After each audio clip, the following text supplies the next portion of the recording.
Well, you're all welcome. Please, um, I want to quickly do something.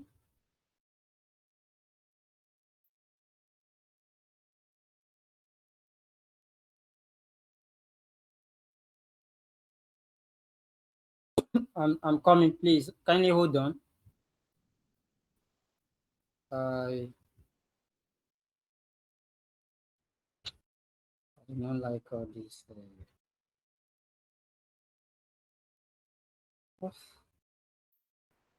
Kí lorúkọ ẹ̀ gan-an?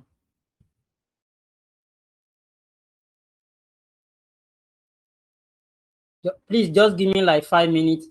I will just give me like 5 minutes. Okay. Somebody just join us.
Uh, 2 minutes more. Just 2 minutes more.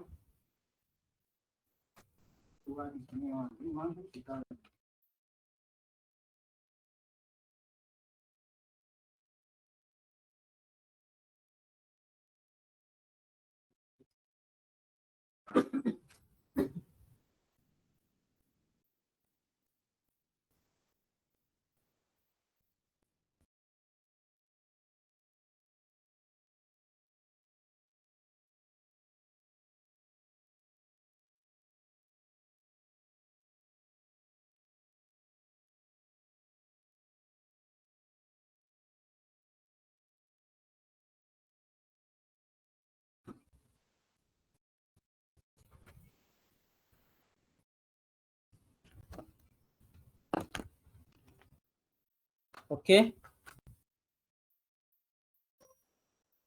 Can we start now?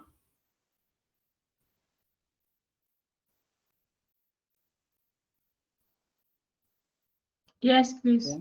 Oh, okay. Kechi, maybe if you will join us, and Habib too. There are so many other people that are supposed to join. We couldn't able to know the reason they were unable to join. Although some said that they are busy, probably it conflicts with other things, and well, that's we've done our part. So welcome, Bayomi, to our midst. We've actually said a lot, but we said a lot. Welcome, Ghanaians. So we said a lot. Okay, that's fine. So we just want to continue where we were. So let me share the screen so that we can get started again. I'm coming.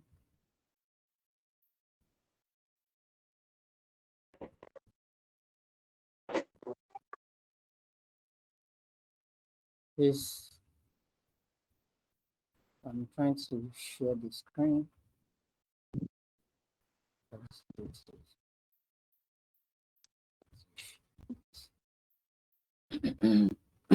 Excuse me.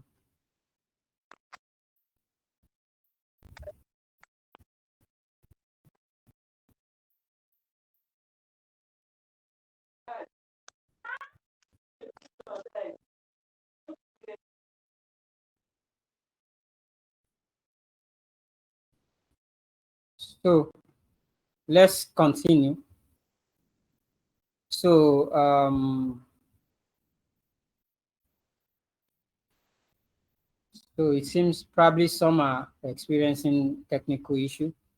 So, but let me. I will just assume, but I do not like going back to what I've actually mentioned. So, but okay, welcome back to the second session. So before we went on the break, so we're actually explaining what the career the BA profession career path. I mean, when you get started, what will be the next thing on the ladder, and the next thing on the ladder before you, I mean, to reach the top, and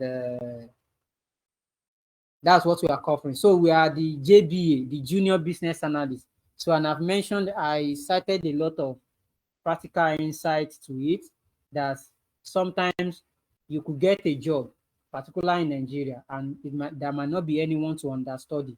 It has happened to me, and I know how it is. So it means that you have to have network of people, and you have to be open to learning new things and so many other things. There are some documents that you want to develop that you might not even know how to develop it. But you have to, sometimes Google is your friend. Sometimes you ask people that have been doing it to help you out. So I will now dive deeper into what is junior business analyst. What are their functions, their basic functions? They are not expected to do much. They are just expected to support a business analyst that is already an experienced business analyst. But the truth of the matter is that your first day at work, you might be working in a role that puts you in a business analyst position, despite the fact they said it's an entry level position. So, having said that, your function, basic function, is to work with colleagues. You work with colleagues, you work with users, I mean business users. You work, it depends on the product. If you are developing product, you work with business users. Kindly be noting all those terms that I'm mentioning, because all those terms are key to the understanding of this profession. Business users are like me and you, that we are using an application. Colleagues are people within our organization. So as a junior business analyst, I could be directed to business users, or to my colleagues and other stakeholders, to investigate, to ask questions. When they say investigate, you want to understand what has happened or what is happening, and you come up with something. So another thing, aside investigation, you model processes. I've I've spoken about the how you can model a process. How can you model a process? Is very simple. To model a process, okay, it seems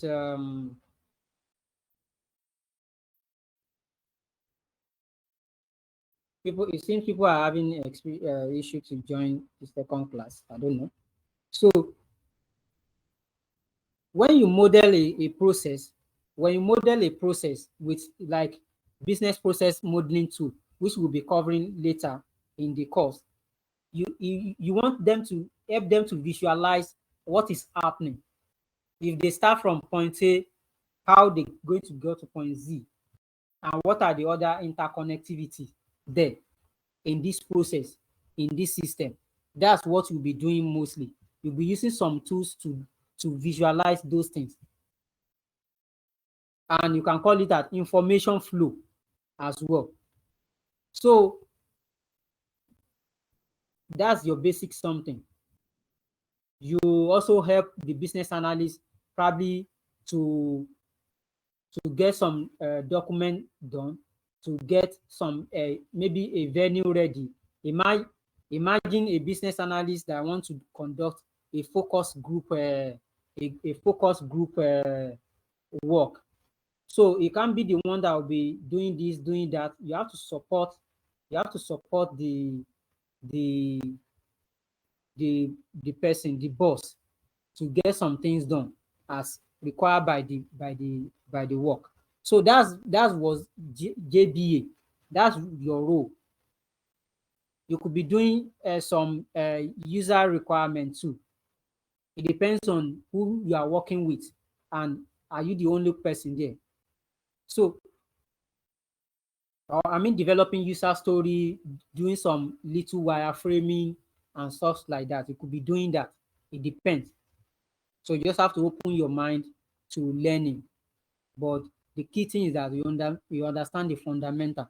So if you now become a BA means that you'll be also be working with colleagues and stakeholders to investigate operational issues. You know, you are just investigating. You might not understand the operation that you're even investigating, but you are just investigating before as a JBA. But when immediately you become a BA with experience, so you start investigate operational issues. You provide effective business solutions. Your recommendations are supposed to be top notch, like the way we define business analysts the other time, that they provide solutions for stakeholders to pick from so that they can at the end of the day deliver value to them. So you provide effective business solutions, you improve systems, you manage multiple junior business analysts. It means that somebody is now understudy you. You improve business system, business processes and stuff. But let me just play an hypothetical scenario. You are a BA, no either junior or senior or lead or whatever. You are just a BA in a software development team. Your key role, number one, your key role is to ensure that you understand what the project is all about. What the project is all about. You can write it down. Is it an internal project or external project? But let's assume it's an external project. You have to understand what the project is all about from the project sponsor. Who are the project sponsors? Project sponsors are people that come to you and say, we want to develop this application. Maybe you have an idea, for instance, and you have a friend. You have a couple of friends that are into IT of a team, and say, okay, I want to develop it, I want to develop that. They will help you to before they can help you to develop it, they have to understand what you want to do. But you are now interfacing for the developers to understand what that project sponsor, the owner of the idea want to achieve. So you get all those requirements. That's number one thing. When you understand the project, you now go and meet the business users, those that will be using the application or the system. When you meet them, you get what you are doing there is called elicitation. Requirement elicitation is part of our requirement engineering process. So if you don't know requirement engineering process, the procedure, it amounts to you are not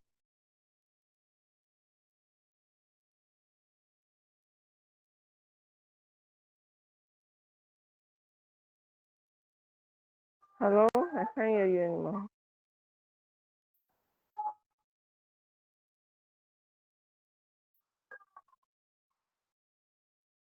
Hello?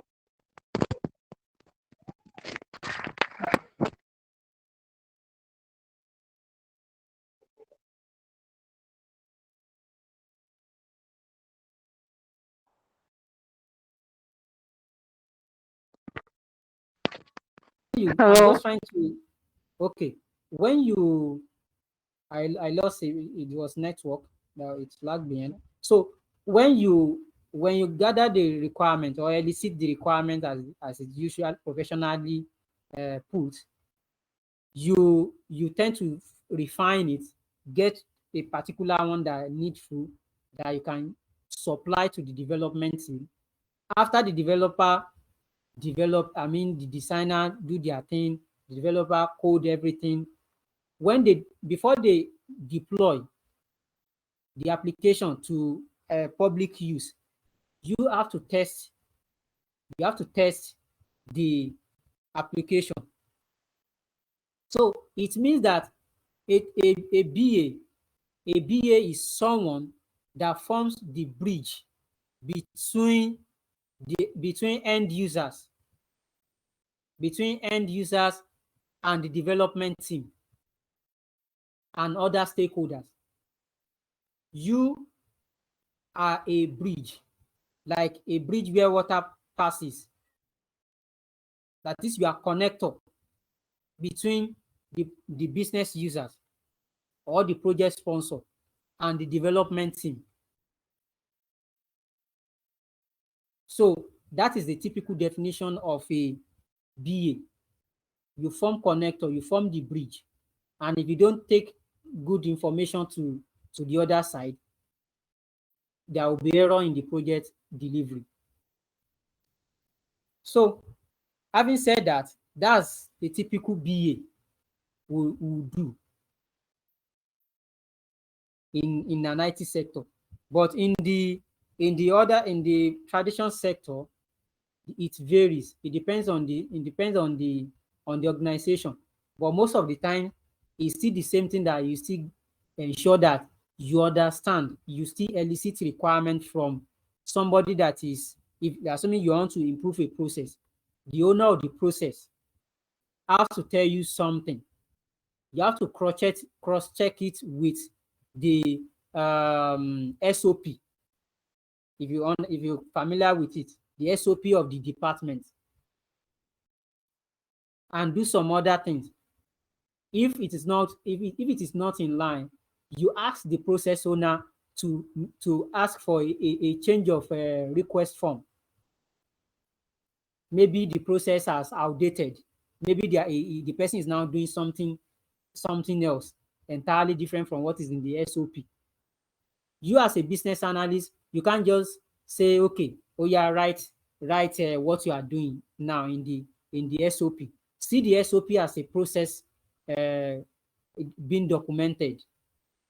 So you can't just, I'm just saying this because those are the things that you need in the practical experience.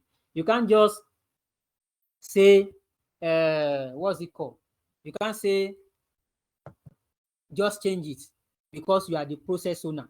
The person has to get a request form, which I'm going to show you where the department where business analysts typically work. So the change of request form will now ensure that, okay, things is done the way professionally. So you can see, so those are the two angles that you can see the work of a BA. So if you now become a senior BA, becoming from junior to be a senior BA, it depends. It depends on you and the system you are working from, or how you jump from one career, from one company to another. Within 3 years or 4, you could become a senior BA. It depends. So if you now become a senior BA, it means that you are managing more than one business analyst. You are managing more people within your team. You still perform the same function as BA.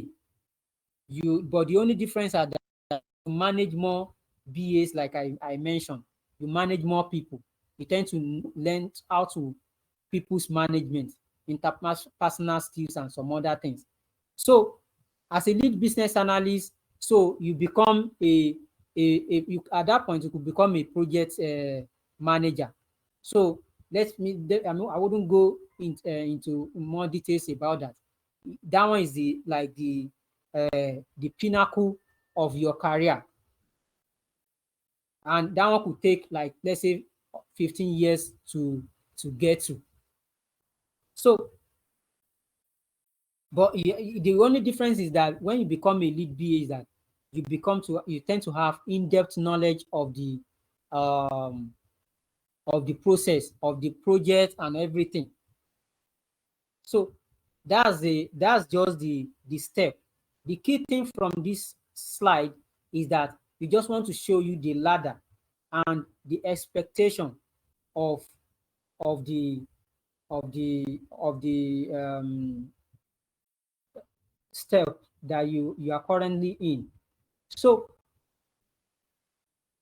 the BA profession itself, because if I don't explain this slide, it won't. I wanted to jelly and solidify with the previous slide. So business analysts understand business challenges. No, that's number one thing. You have to understand business challenges and opportunities in the context of the requirement. You've been hearing me talking about requirements. Everything we do is called requirement. Requirement is something that you need to get before you can develop a solution and recommend solutions that enable the organization to achieve its set goals. The BA serves as a conduit. Like I mentioned, you are a conduit, you are a bridge between team A to team B. But you are a pipeline connecting end users, the development team, the testers, and other stakeholders together. If you look at this picture, you can see this lady that is probably is the senior. She's the lead business analyst, trying to get people on board, try to talk to them about the project. So you are the connector. People have to, your teammates have to understand what they want to do. So you are an organizer. You have to be organized. You are a facilitator.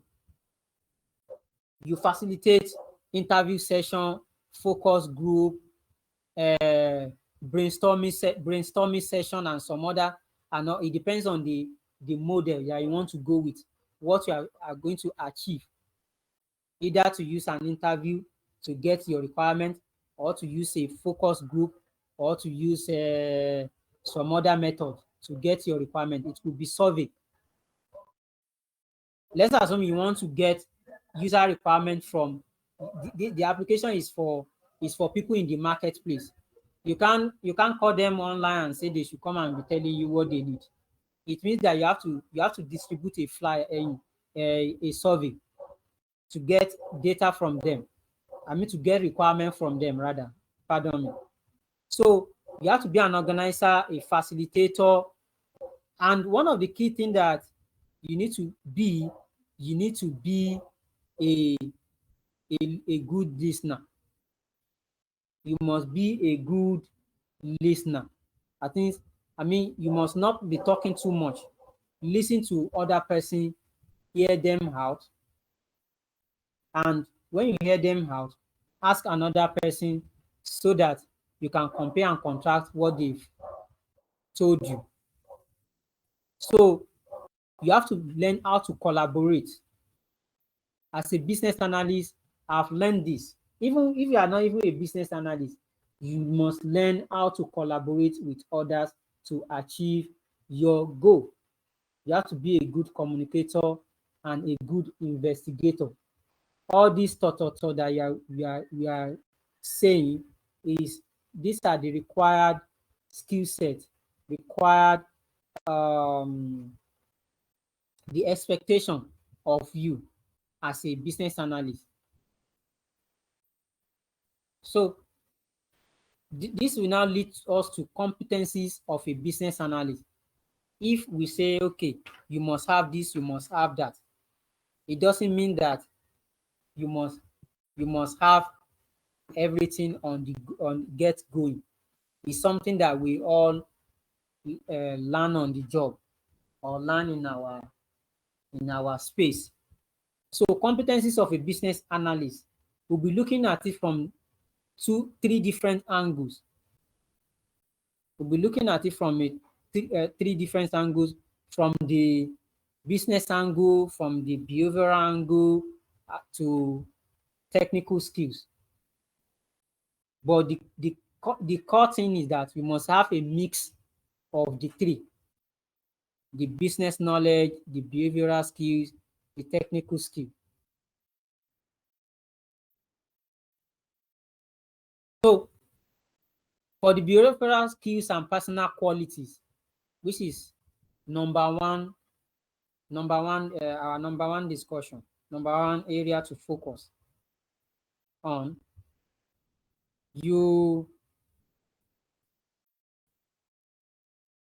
pardon me. So you must be attentive to details. In fact, when I first started as a business process improvement officer, then number one key thing that I learned is attention to details. You have to anything that you are supplying to people, you must refine it before you supply it. I'm not saying that you can't make mistake, but when you make mistake, you learn from that mistake and you don't repeat it again. Because we are human beings, we have to make mistake. So you have to pay attention to details. Details could be in terms of number. It could be in terms of the way you analyze your thing before you submit it. Attention to details. Details in the project requirement. The project sponsor has highlighted that, okay, this is the way we want the solution to be. And you don't go ahead and develop something else. It's going to lead to an embarrassment. So you have to be attentive to details. Another thing is analytical skills and critical thinking. If I even don't explain it, you already know what the analytical skills and critical thinking is all about. There are sometimes you get some work, some task. You've been given some task to do, and how to do it sometimes will be hard because it's not something that you can probably relate with on a normal day-to-day activity. For instance, let's assume you are doing some technical analysis, probably of a job, or you are doing some business analysis of a product that your company wants to launch. But because you are the business analyst, you have to do some multiple work. In fact, you can even conduct what's it called? Survey, market survey. It's not limited. So you have to wear your analytical skills and critical thinking gap in order for you to get the work done. Team working. We already know that no one can achieve a lot.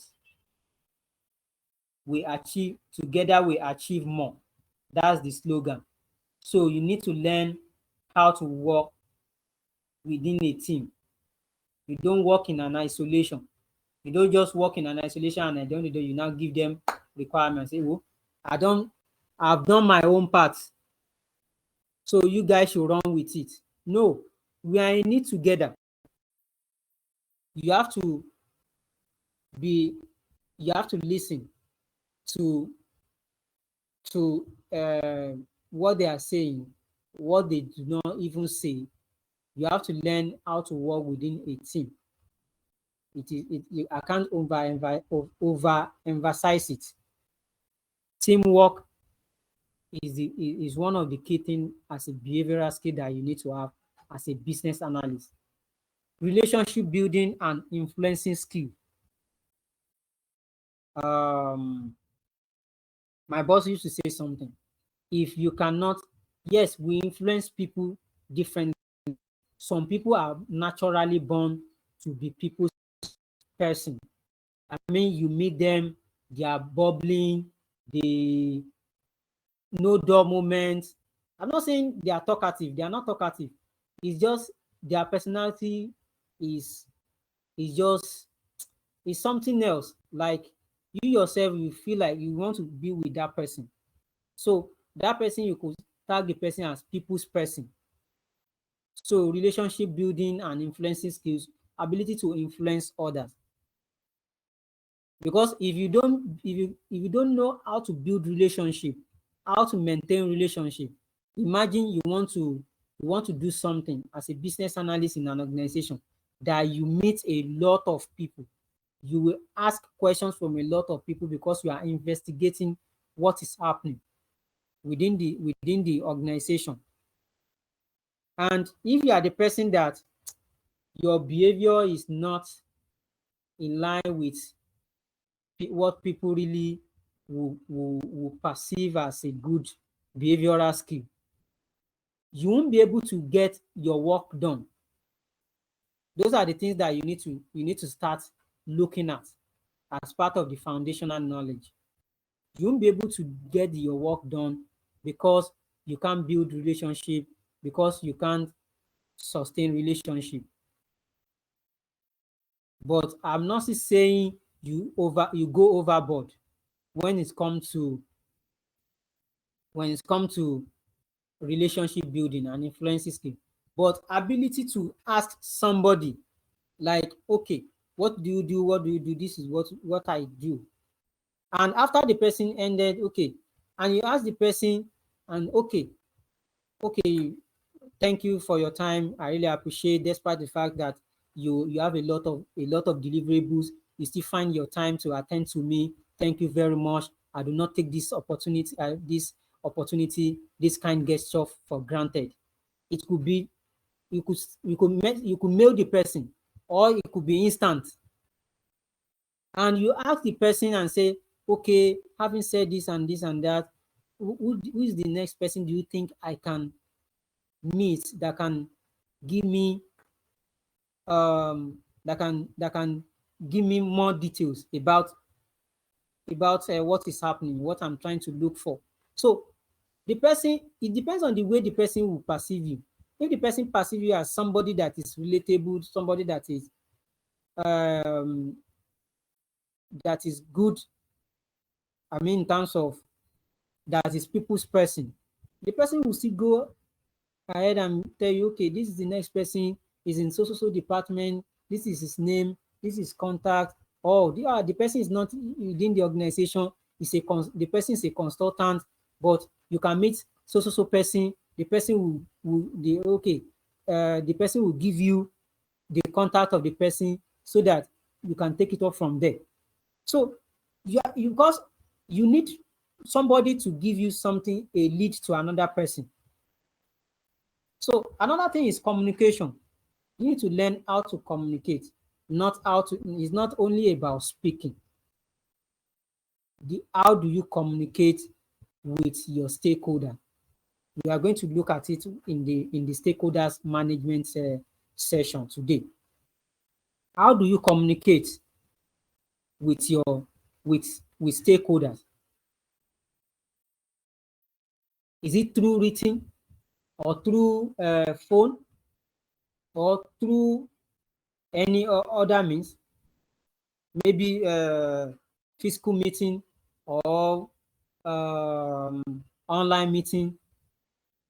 What's the frequency? So those things you have to learn. How your writing style too, you have to learn it. I could remember when I started when I first got my first job, and I've been writing emails normal student email now, and and in your head you think that you are actually writing a good email. Sure you get. But along the line, I learned how to write email. Let me see. Oh, okay. Is that can please kindly all of us we should kindly unmute yourself. I want to know if you are hearing me. If you are hearing me. I hear you. Oh, okay. Okay. How about now? Oh, okay. Hi, Abayomi.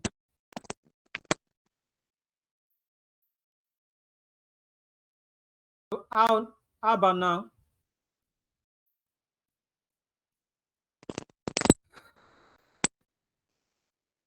Okay, let's continue. So, as I was saying, so because I like going practical, and pardon me. So, when you are communicating, the way you write email matters. We learn. I when I first joined, when I first started writing professional email, I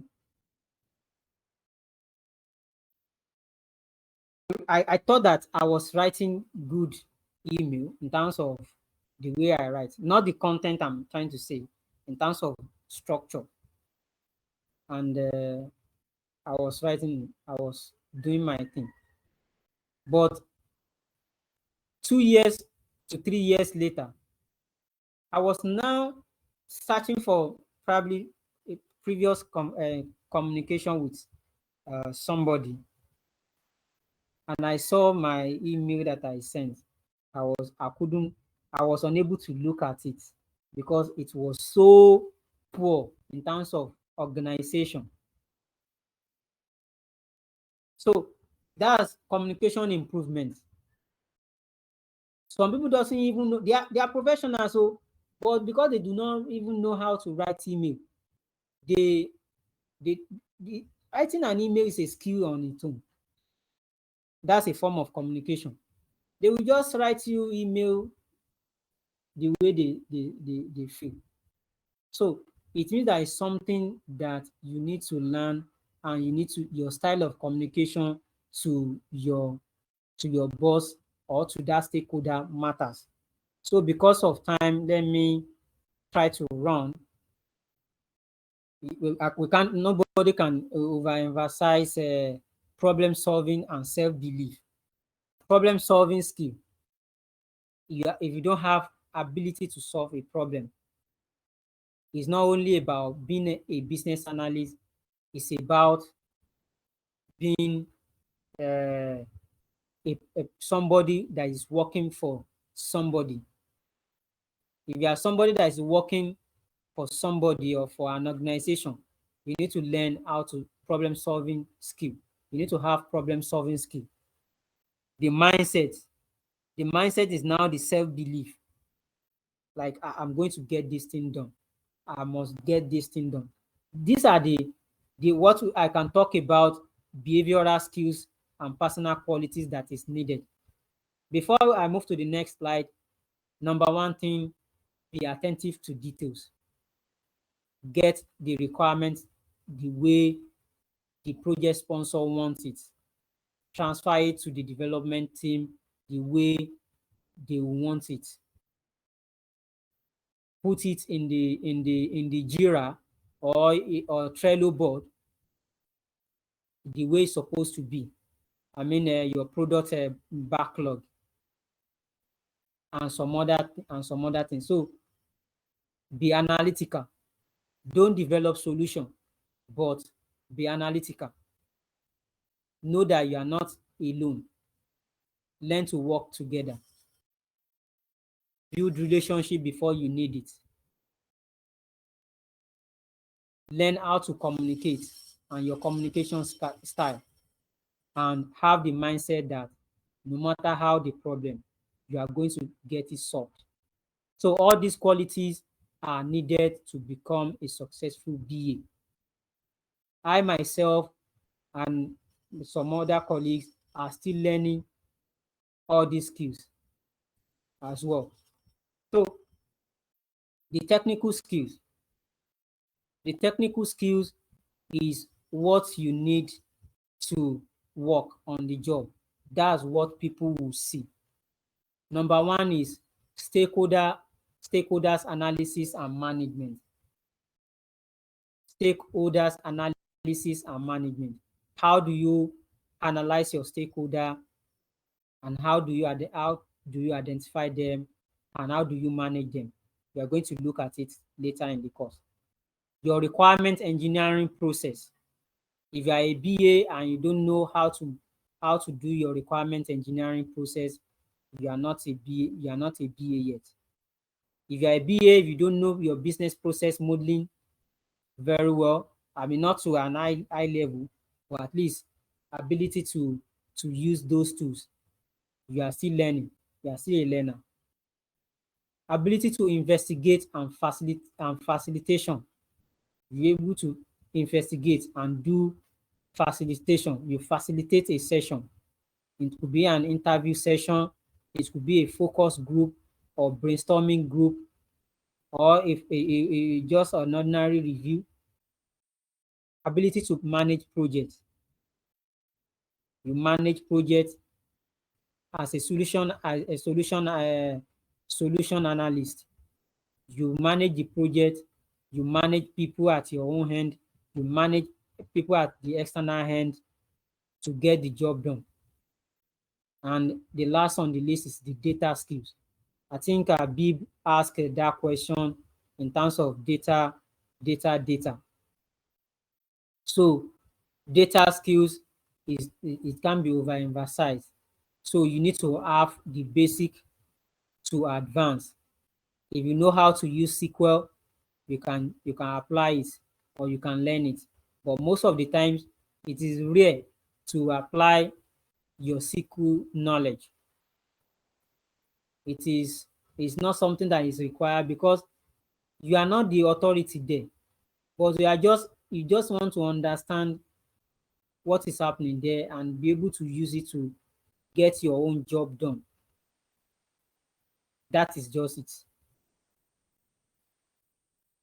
That is what is there.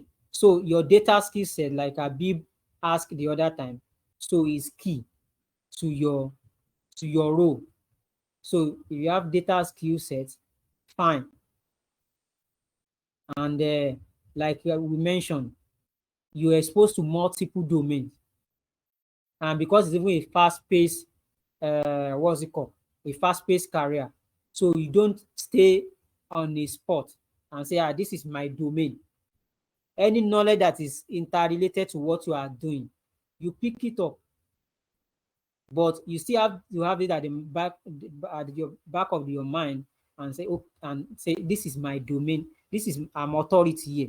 I only have an idea of what this thing is all about. I can use basic to intermediate stuff on this so that it could ease my project or my work. So all these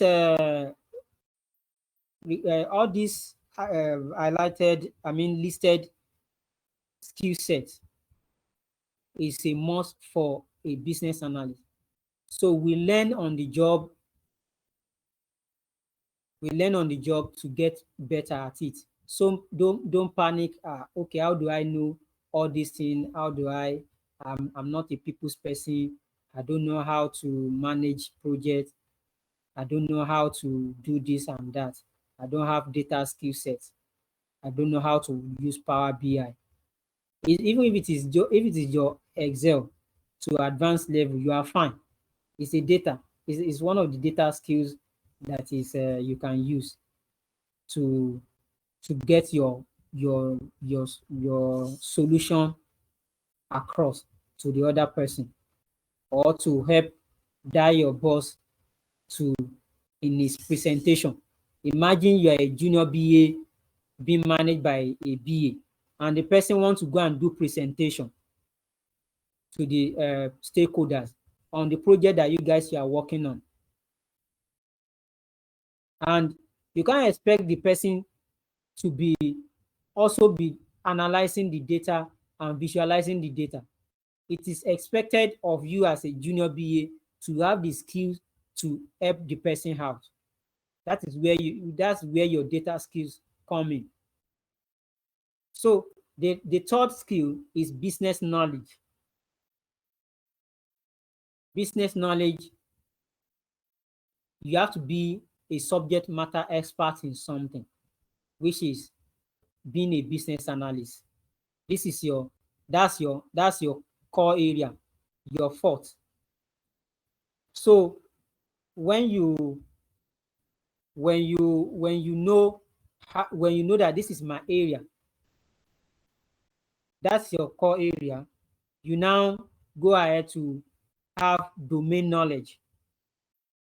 Domain knowledge is that you know something about so many things. Like you see me, sometimes I do not know much thing, but if I talk, some people will say, how come you got to know this? Probably it could be as a result of interest or something. So you learn so many things. Domain knowledge could be you have to understand that developer in your team and say, okay, this developer, what is the stack of this developer? And what are the projects that this developer can get done?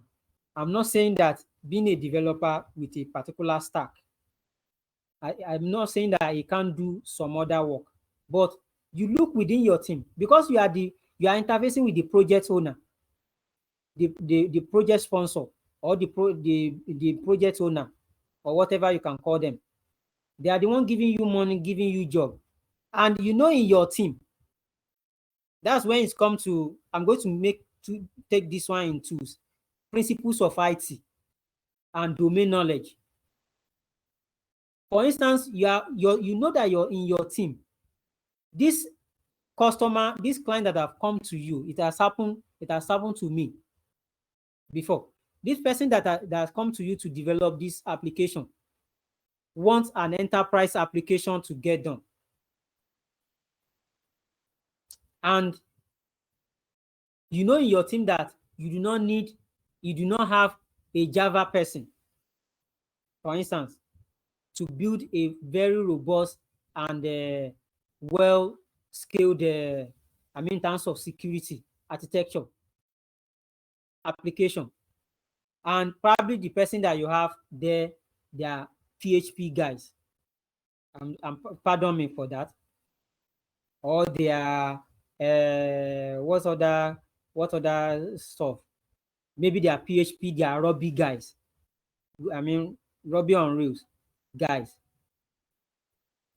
Those programming languages cannot build an enterprise solution. You have to be looking at Java, JavaScript, Python to develop such. So you have to understand, have the domain knowledge.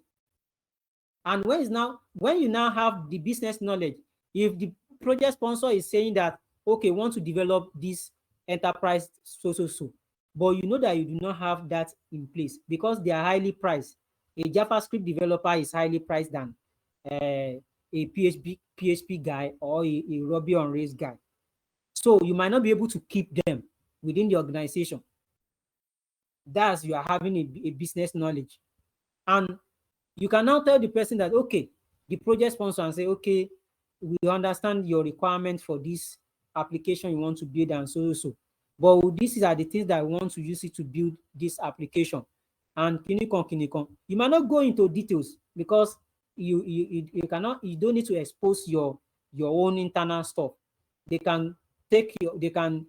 project sponsor could think, if you are going into too much details, the project sponsor could think that because we're going to go and hire a consultant, a freelance software developer, or just want to hire a fresh person, you might not be able to deliver on the job. Number one, they might think that, okay, if you go and give it to another company that already have this thing in their system, they feel they have this thing in their system. But whereas that other company too might not have it in their own system too. You get? So with that, you have to go into details, but not too much details. So you tell the person, when you are doing your costing with the product owner, you know that this is what you are giving the guy. But you as a business analyst, if you don't have the business knowledge, you might get the contract or the job because of the existing team you already have. So that's where you have to know, you have to have a domain knowledge. And the typical example I can use is principles of IT. You have to be able to know how to manage vendor. That's people's management. You manage your vendor very well. Suppliers management or vendors management, you manage them to ensure that it's not your core role, because you are not the product owner. Product owner supersede in the IT sector, but in the traditional business analysis, in the traditional company rather, you can be the one that will be managing the vendor. So you have to know how to manage your vendor. Business case development. Business case development is not actually your role, but it is expected to be able to have input. There is something we call RASI, required, consulted, informed, and what's it called? So the fourth one I will remember. So those four RASI is something that is it something that I'm going to do on my own, or they need to consult me to help them out. So in this business case development, is not your role. Is the role of a product owner or project sponsor to develop a business case. And it helped the business product manager to create something in terms of, okay, what the project is all about, in terms of costing and some other things. But what you'll be giving the product manager is the requirements, the basic requirements, preliminary requirements.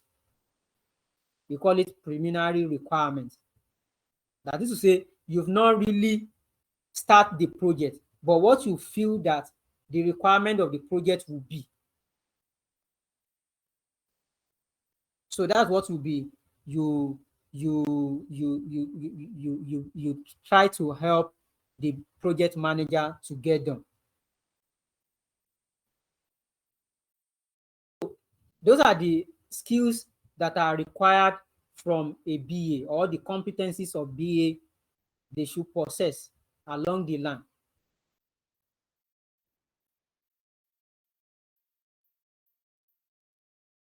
I've been mentioning IT, I've been mentioning what's it called? I've been mentioning IT, I've been mentioning traditional. So it depends on the company, it depends on their process, their processes. It depends on it that will determine what you want to get done.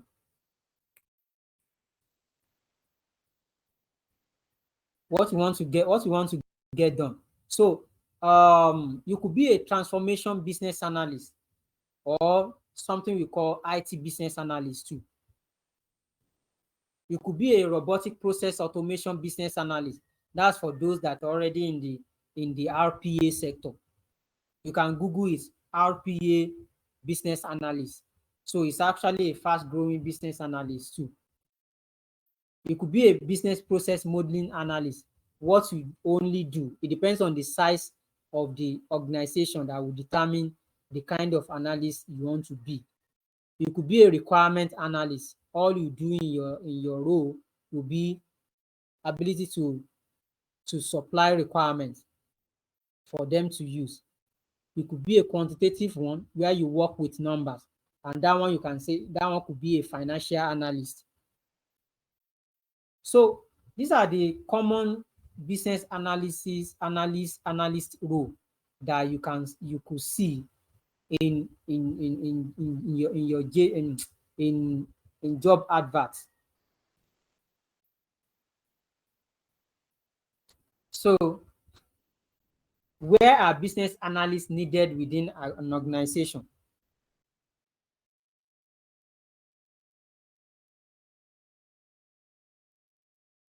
So, like I've been mentioning, business analysts are needed within an organization in core 3 areas: in the IT department, in the change department, in the operations of business units.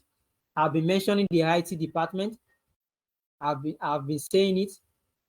I've said it that they are bridge between the users, the business, and the development team. They understand users' needs and they translate these needs into what development team will understand. What is users' need? Users' need is also called requirements, and that's the term. Another term in business analysis is requirement. Requirement is another term. If you can't say users need. It's not users need professionally speaking. It is called requirement. It is called requirement. So in the change department, it depends on the size of the organization. But I will go into a typical scenario that we can relate with. If you've worked in an organization that have standard, or you are an audit person, and you are an audit person, or you work in an organization where what's it called? You want to probably achieve what we call a quality management system. That's the most typical one. That is quality management system. That's ISO 9001 2018. That's the latest one. So what that one does is to improve process. It means that if you are working in that kind of department within an organization, you could be called a business analyst or process improvement analyst.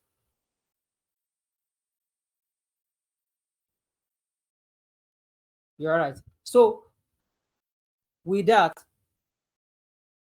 you are making changes within an organization. You are improving the processes, the system, and the change could be in terms of what's being put down here.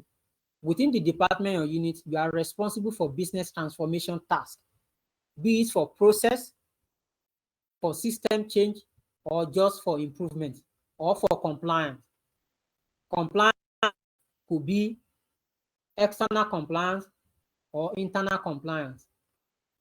If you, for instance, there's something we call internal audit and external audit. Before an external auditor will come, like all those ISO people come and certify you, or to come and check if you are complying, we call that one surveillance audit. If you've achieved certification already, you already have your ISO or ISO whatever. It depends on your organization. When they are coming by, it's called surveillance audit.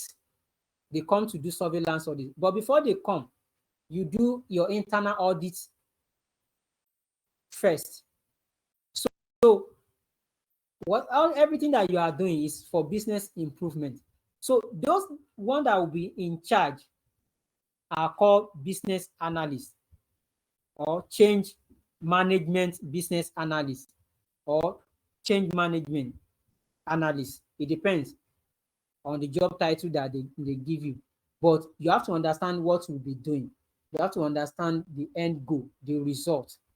Is it that's going to align with, that are going to deliver value to the stakeholders, like the way we define business analysis discipline earlier on.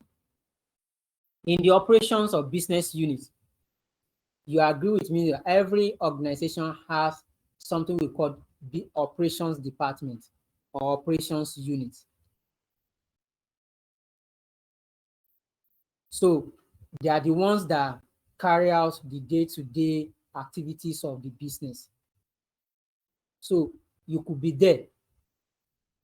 So you can be found in 3 core areas. So in the IT department, know that you are what? You are an IT business analyst or technical business analyst. If you are in the change management, you know that you are a change agent. You are a change management analyst or whatever title your employer gives you.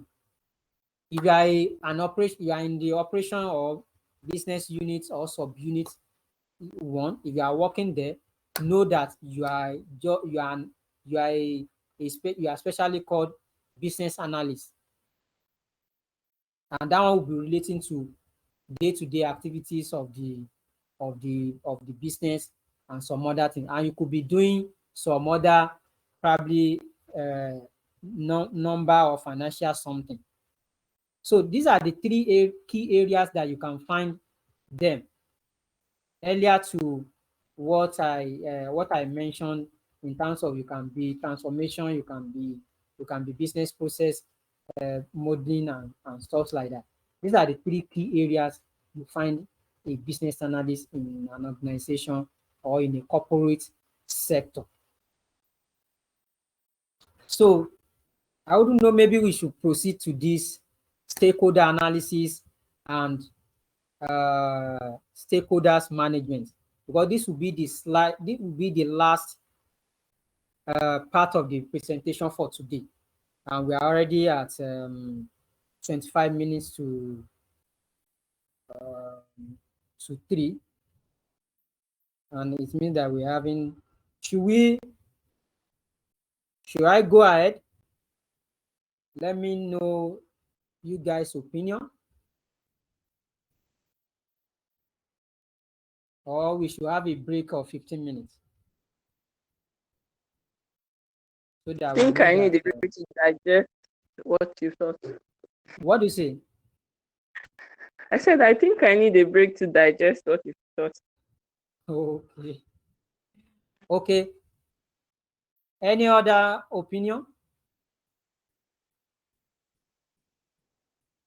I too, I also need a break, because this last part is where that your assignment is going to come from, and it's actually it's a bit deep. Let's go on a break. So we'll come back by 10 minutes to 3. Okay. Yeah. All right. I'll come back by 10 minutes to 3. Thank you. All right, thank you. Okay, sir.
Okay, you're welcome back.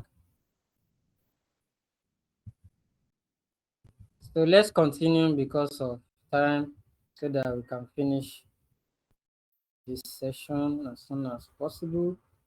I know we have other commitments to do. Likewise, we here too. So in the previous lesson, we talked about the competencies of a of a business analyst from the business angle, the behavioral angle, and the business angle, the behavioral angle, and the technical angle. So now we'll be proceeding to strategy analysis, which is key to our work.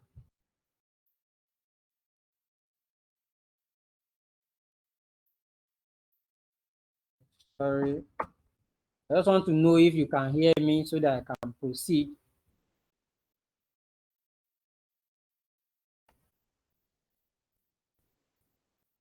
Can you hear me?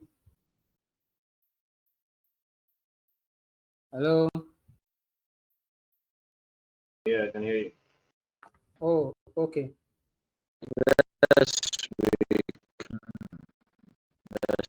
Yes, The pod that I'm using, I've been sharing it with something else, so that's why I'm trying to ask it. So if you can hear me, perfect. But if you still can't hear me in the next 2 minutes, please indicate in the chat box. So like I was saying, I was trying to recap. So you need all those skills and stuff. So let me just move forward now. So strategy analysis and stakeholders management is actually a two-in-one discussion aspect. So in understanding strategy, we have to define it. And the word strategy is not strange to us. It's something we already know, but we are just trying to refresh our brain or our mindset as regards to strategy.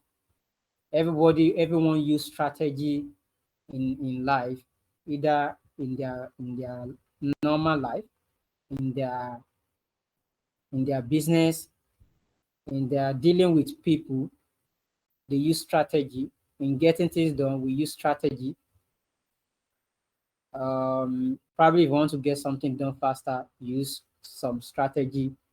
You know what I'm talking about. So strategy is something that we deploy without knowing in our daily life.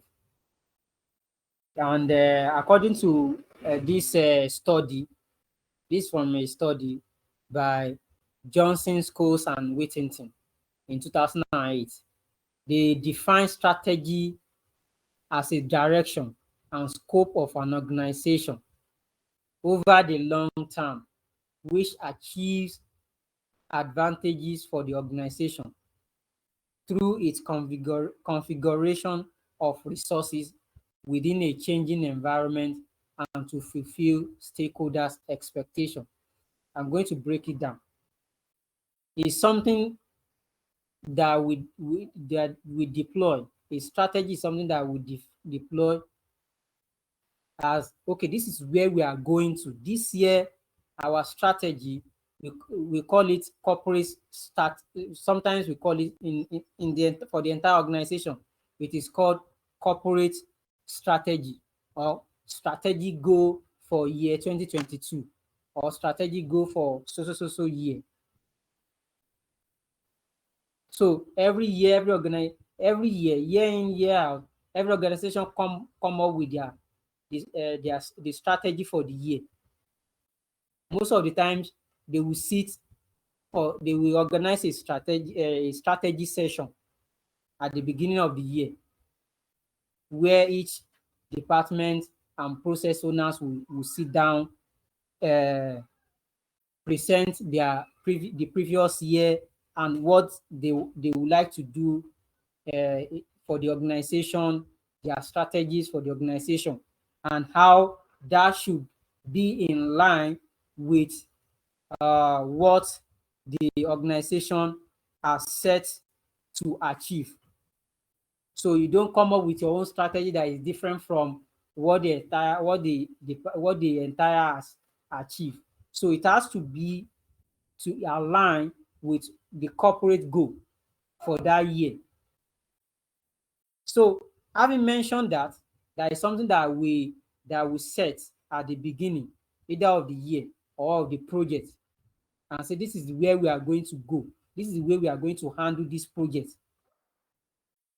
Or this is the way the organization entirely is going to go. Over the long term could be a year, could be 3 years or 4 years, whatever, which achieves advantage for the organization. At the end of the day, a strategy that you are deploying must be to your advantage. And you must put resources there. You don't what's it called? You don't set a strategy where you don't put resources. It's not going to work. So putting resources in terms of money, in terms of time, in terms of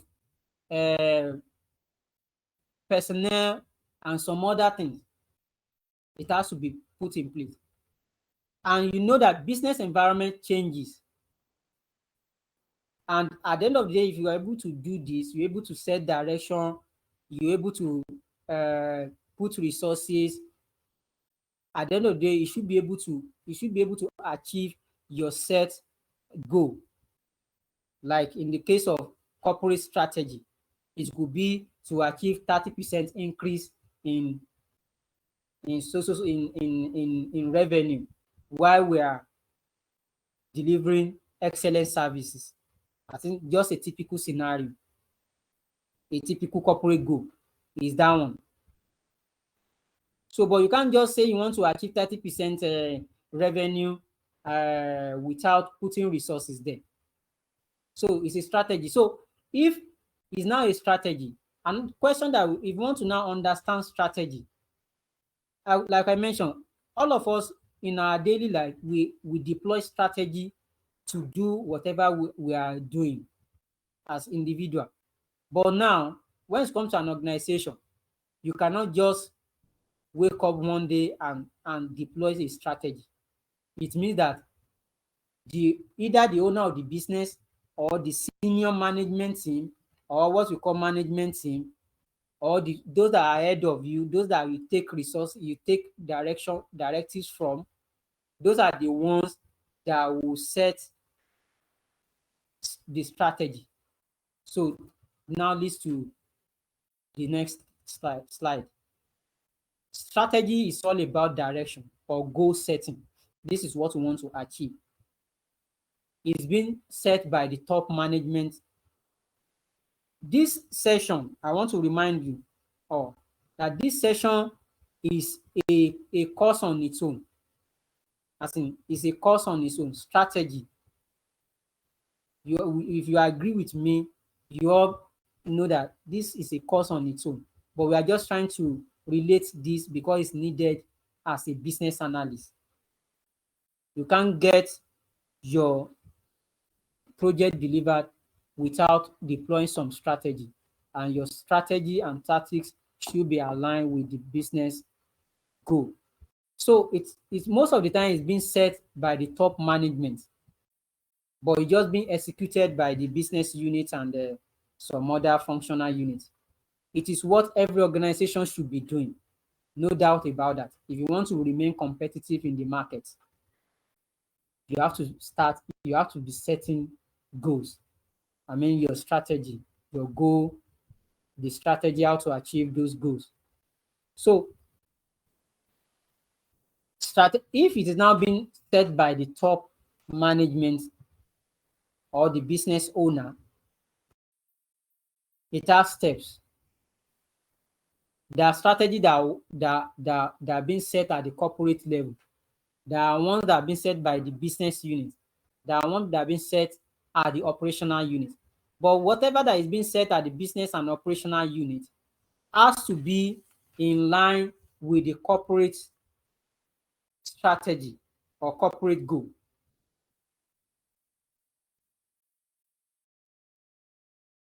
So you don't set a goal that is different from the entire organization. As a business analyst, you don't come up with a solution, a solution that is different from what the organization is looking at. That was analysis that I was asked to do. Like, okay, we're already doing something within the organization, and I can't share that details with you, but we are now looking at a way how can we expand our our offering without not moving from the niche that we're already into. Let's assume now we are an health tech service delivery. I mean, health tech company. The way we have a financial technology called fintech, we have health technology too, health tech. This analysis is meant for an health tech company, and they've been doing their health tech services, but they are now looking at how they can increase revenue from their existing clients. So because I already understand their corporate goal, I can't recommend that they should start selling drugs, because yes, if I said they should start selling drugs, that's not their goal, that's not their target at that moment. Some people could look at it and say, okay, it's in line, it's still this thing. But whom they are targeting initially, their vendor are doctors and nurses and other allied health practitioners, whereby those ones are, what's it called? This is the way it works. Let me just give you background so that you can understand. The company, that company, their clients are the nurses and the doctors and the like. So the company provide a platform whereby nurses and doctors will register on the platform. And their hospitals is not a Nigerian company, because so there are hospitals around that they do not want to have a full-time staff that they will be paying some other benefits to. So they want to hire health staff based on needs. You get, that's what the service that we are rendering. And we are now looking at how to improve revenue. So me as a business analyst, as a business operation analyst, I can't recommend that they should start selling drugs, or they should include what's it called, or some other things like that. I already understand their target is those that owns hospital, and they do not want to hire a full-time health staff. So how do you go about increasing the, what's it called, increasing the probably the products or the market or the revenue, whatever? So I'm saying this as a business analyst, that you have to understand the corporate goal first. You now come to the operational unit, because that's where you have operational units. You are under a business unit, business analysis unit, or software development, product development units rather. So you have to understand that corporate level, business unit, and operational unit. The one that's set in at the corporate level must be, when you are setting the business unit level, it must be aligned. When you are setting the operational unit level, it must be aligned with the corporate level and the business unit level. You don't do yours separately. That is, you have to understand the strategy in delivering the product, in recommending solution. Is it aligned with the corporate goal? And one of the strategy that I want to mention, that in order for us to take home, if you want to, if you agree with me, if you can remember Gmail that we are using, Gmail is not actually free in its entirety. If you agree with me, type yes. If you agree with me, type yes. Gmail is free or not. Google Mail that we are using. Just type yes. So that's strategy. Gmail is not free, yes. Because when you get to 15 gig, you start paying for your Gmail. But at that time, you won't be able to do, you won't be able to do away with that email. The email that you are using that are already full to 15, the 15 gig free trial already full. You can't do away with it and say you want to start using another one if you are a professional. So that's a strategy. That's when you are deploying your strategy, when you are doing strategic formation. I'm moving on from levels of strategy now. When you are doing your strategic formation for a product, you have to understand there is something we call 4 P's in strategy formation. You have to understand your product. You have to understand the place of your product. Is it going to be online or offline? You have to also understand the price, the pricing strategy, and the promotion. How do you promote it? So that's a strategy. Where we are here today is also a strategy. What you are attending this lecture with us. Probably you might have paid 50,000 naira to have this class, which is worth more than that. It's a strategy. Word. Yes, it's a strategy. But I wouldn't want to go into that. So now let me now go back to the course. So if you want to deploy a strategy, you already set a strategy. There are some analysis that you need to do. There are some analysis. If out of these analytical techniques, strategy analysis techniques that you need to deploy, it depends on what you are doing. You could use SWOT analysis, you could use PESLI, you could use Porter 5 forces or BCG box matrix. So these are a very big area. Like I mentioned, this is not a strategy class. This is a business analysis foundation class. We just to touch each thing small. So SWOT analysis, we're already familiar with our SWOT analysis, our strengths, our weakness, our opportunities, and our threats for that particular business, for that particular project. So there is PESLI.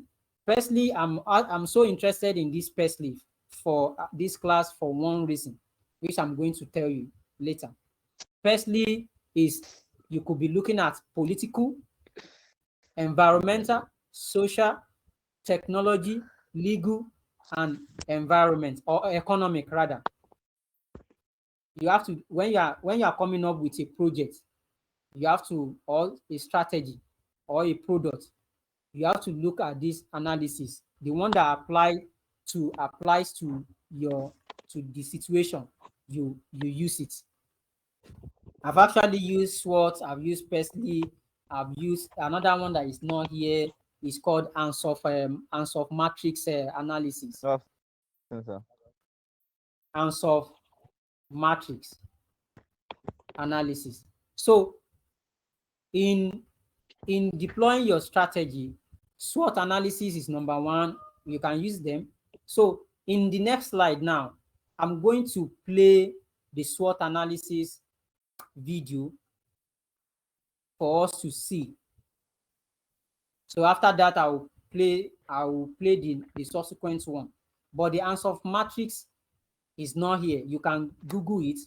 But what Ansoff matrix is being used for product development most of the time. Your product and the market, the existing product, you relate it with existing market. Your new product with the new market, and stuff like that. You try to do quantitative analysis of it, and you come up with something. So let me go straight into this. So this video is from 365 Careers. So we just want to refresh our brain on SWOT analysis.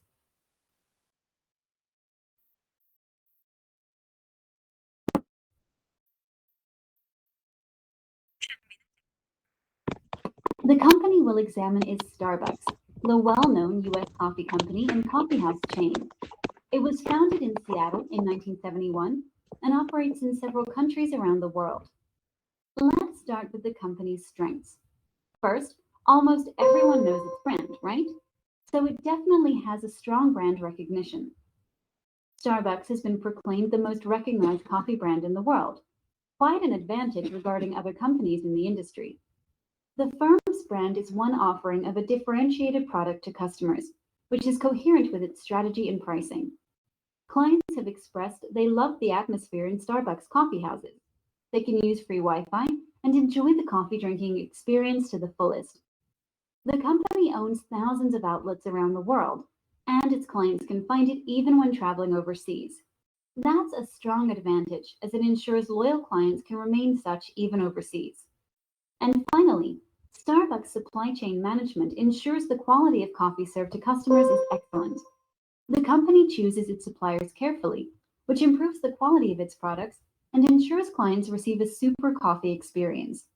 This is another choice in sync with its differentiation strategy. Okay, very good. Let's take off our rosy glasses and consider some of the firm's weaknesses. One could argue Starbucks offers the same product in all countries where it operates. It does not customize it according to the different tastes of people in different geographies. For some customers, this is an issue, and they prefer competitor products tailored to their specific geographical preferences. In addition, Starbucks has a premium price policy, which is not in line with most customers' expectations. Not all countries have enough middle and high-income class individuals who can afford to pay extra for their coffee. Weakness number 3 would be the high employee turnover that the chain's coffee shops have. It is difficult to serve coffee as a premium product when the company's baristas have been on the job for only a couple of weeks. In terms of opportunities, we can say the following. Starbucks can access new countries easily. It simply has to apply its existing business model in these new geographies.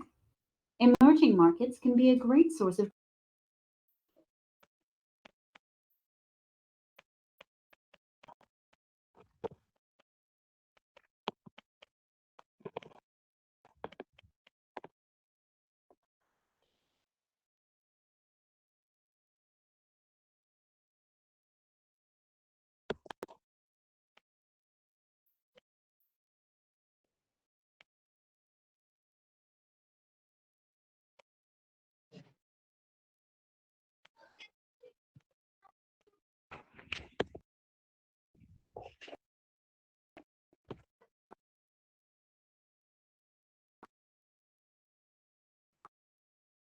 That is for the SWOT analysis.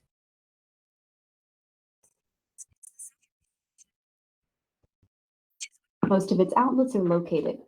Consumers are increasingly invested in a source of growth for the company. Starbucks has also entered agreements within the entertainment industry and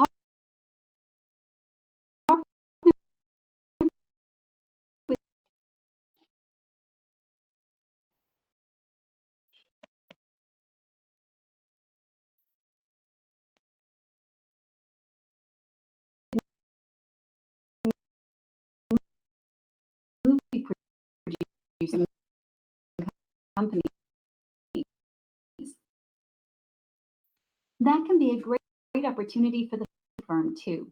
One of the biggest threats for Starbucks is the saturation of deeper now. And now know how to perform a SWOT analysis of when it comes to analyzing a company. SWOT analysis that allows us to visualize and concentrate on the most important topics when analyzing a company.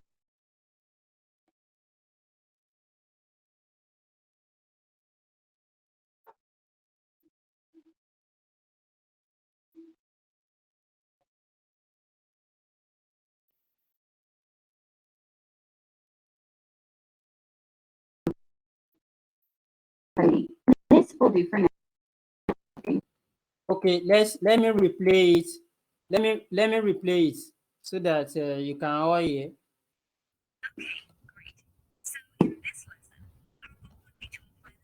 Practice. Shouldn't be that difficult, right? The company we'll examine is Starbucks, the well-known U.S. coffee company and coffeehouse chain. It was founded in Seattle in 1971 and operates in several countries around the world. Let's start with the company's strengths. First, almost everyone knows its brand, right? So it definitely has a strong brand recognition. Starbucks has been proclaimed the most recognized coffee brand in the world, quite an advantage regarding other companies in the industry. The firm's brand is one offering of a differentiated product to customers, which is coherent with its strategy and pricing. Clients have expressed they love the atmosphere in Starbucks coffee houses. They can use free Wi-Fi and enjoy the coffee drinking experience to the fullest. The company owns thousands of outlets around the world, and its clients can find it even when traveling overseas. That's a strong advantage as it ensures loyal clients can remain such even overseas. And finally, Starbucks supply chain management ensures the quality of coffee served to customers is excellent. The company chooses its suppliers carefully, which improves the quality of its products and ensures clients receive a super coffee experience. This is another choice in sync with its differentiation strategy. Okay, very good. Let's take off our rosy glasses and consider some of the firm's weaknesses. One could argue Starbucks offers the same product in all countries where it operates. It does not customize it according to the different tastes of people in different geographies. For some customers, this is an issue, and they prefer competitor products tailored to their specific geographical preferences. In addition, Starbucks has a premium price policy, which is not in line with most customers' expectations. Not all countries have enough middle and high income class individuals who can afford to pay extra for their coffee. Weakness number 3 would be the high employee turnover that the chain's coffee shops have. It is difficult to serve coffee as a premium product when the company's baristas have been on the job for only a couple of weeks.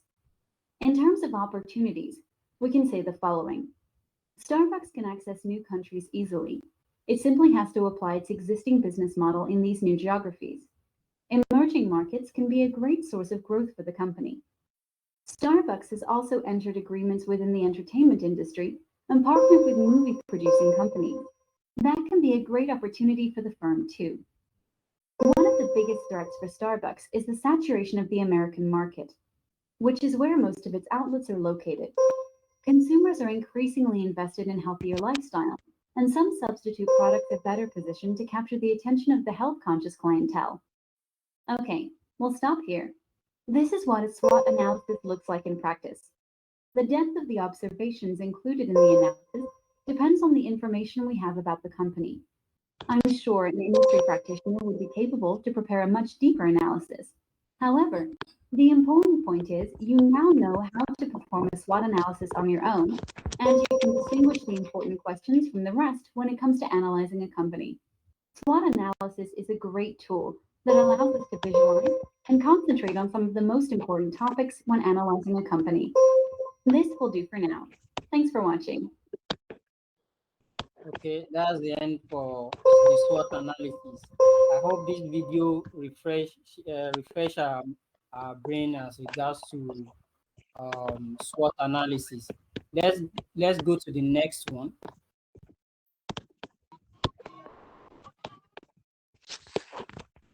You guys kindly mute yourself. So we'll be going for the Presley analysis.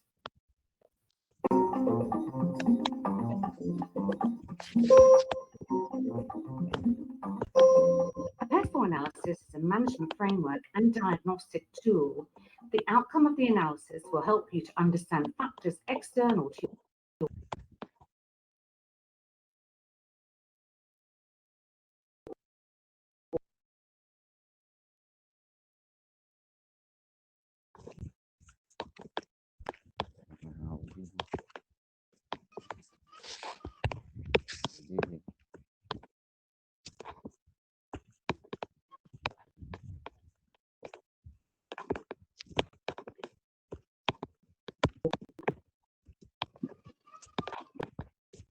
Impact upon strategy,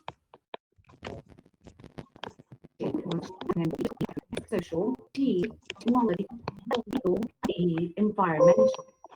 Let's look at each of these factors more closely. Political. When looking at political factors, you will need to take into account your country's government policies and political stability.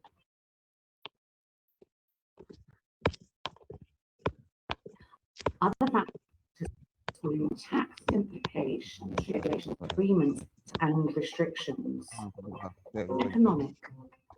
These factors include economic growth or decline, globalization, inflation, interest rates, and the cost of living, labor costs, and consumer spending. When looking at social factors, look at trends such as lifestyle choices, cultural norms, and expectations such as career attitudes and work-life balance. It also concerns itself with consumer taste. Hold on, please. Okay, he has muted himself. Okay, Chief, please kindly mute yourself, or you're having to coming. Okay, I think it's fine now.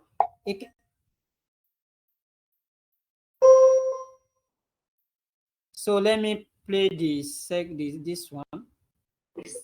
And buying habits, as well as population demographics.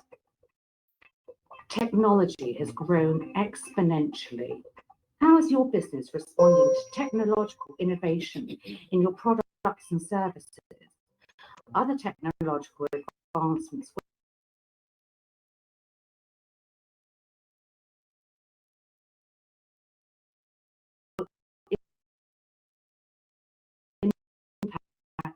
on data storage, security levels.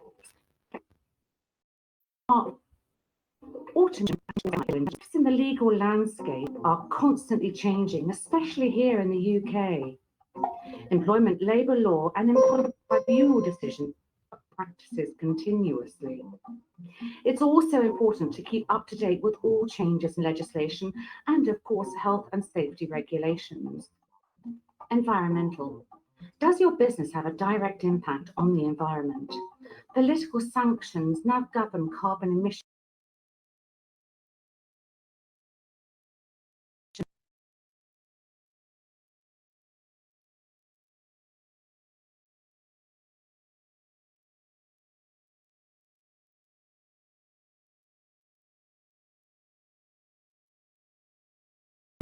Sustainable. This area and ethical sourcing of goods and services, which in turn has a direct impact on procurement and your business supply chain management. Once you are clear on the main overarching factors included in a PESTLE analysis, the next challenge is to relate this in real terms to assess the risks specifically within the industry sector you work in.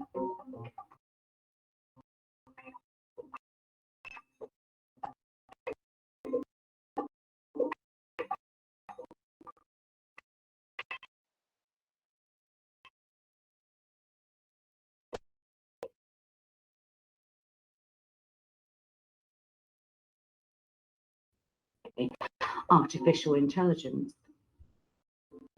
Shifts in the legal landscape are constantly changing, especially here in the UK.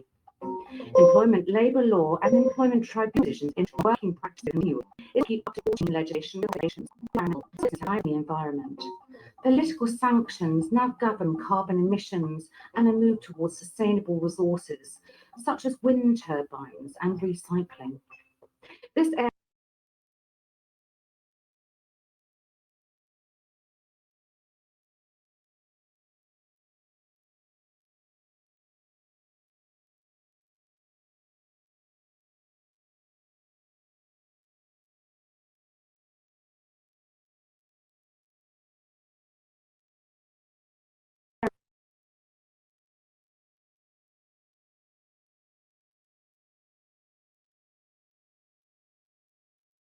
and ethical sourcing of goods and services.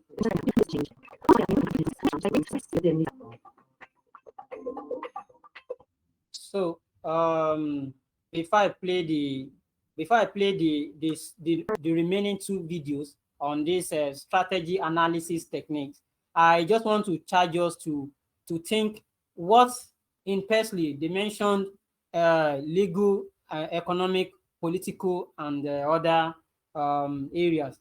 I want us to look back in Nigeria. There are two things that happened in the last 2 years to business owners. Okay. You know what I'm going to do? I'm going to revert you to where to get the video. Yeah, so that you can rewatch it. So there are two scenarios that happened. One happened at the federal government level, one happened at the state level. The one that happened at the federal government level was to the cryptocurrency, that the CBN banned cryptocurrency. While the one that happened at Lagos State is the one of banning of Okada, hailing Okada as a service, Gokada, and other ones. So you can see that that's is a political. It's not a political. It's an social issue. Is an economic issue. So when you're coming up with your solution, you have to be thinking towards that direction. So let's move to the next slide, please. I just try to cite a typical example of what has happened to us in the last couple of years as Nigerians. So for the BCG,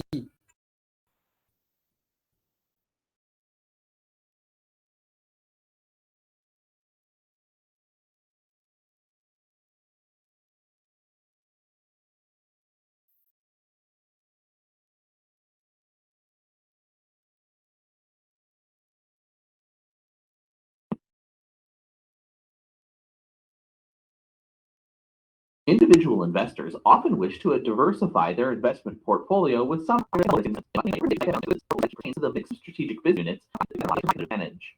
One coherent portfolio strategy is the BCG matrix. The BCG matrix is a concept developed by the Boston Consulting Group that evaluates strategic business units with respect to two dimensions: business growth rate and market share.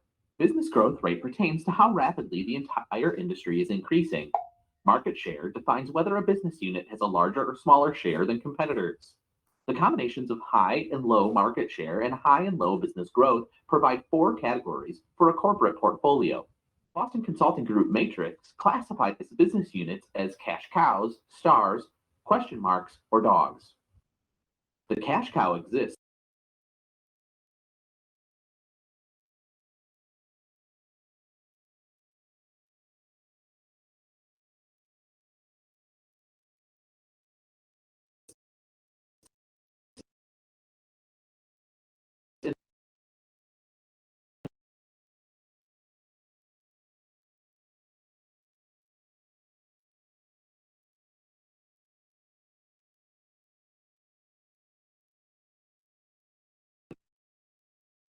in a mature, slow growth industry.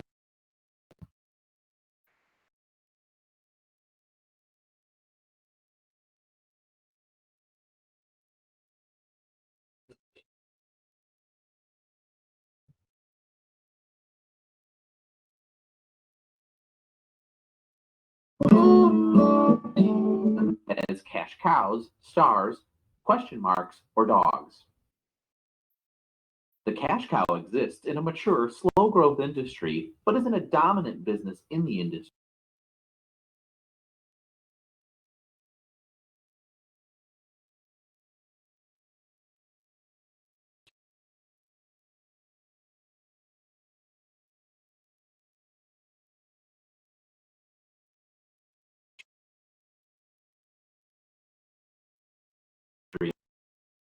With a large market share. Because of expansion are no longer required, the corporation is a positive cash flow.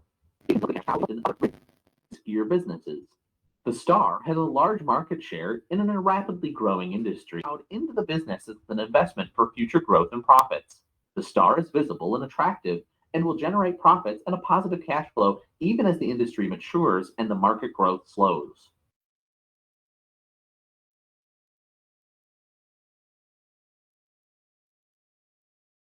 The question mark exists in a new industry built on share.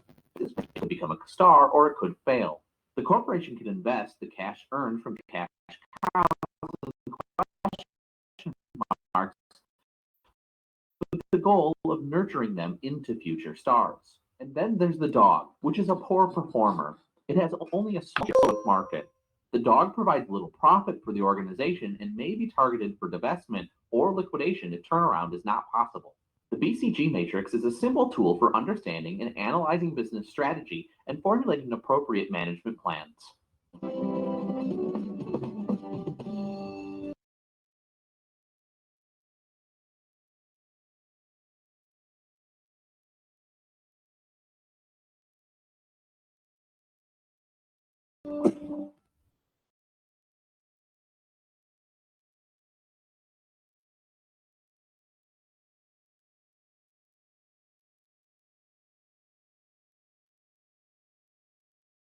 That's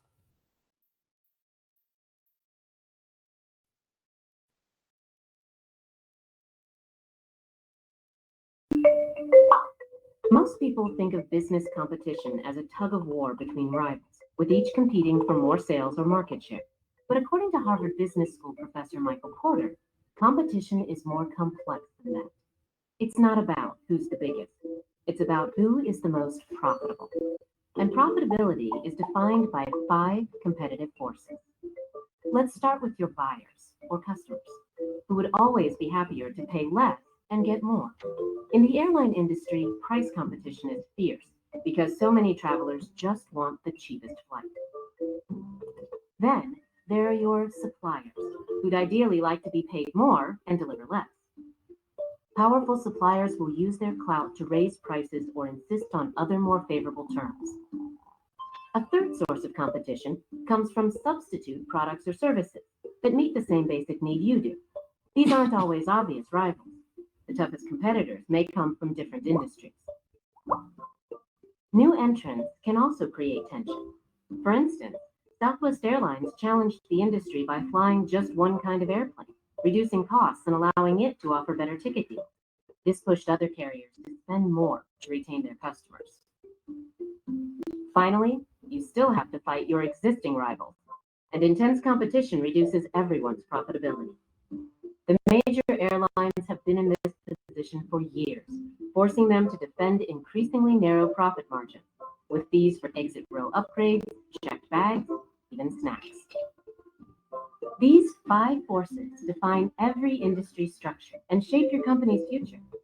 Once you understand them, you can make better predictions, create more competitive strategies, and increase your profits.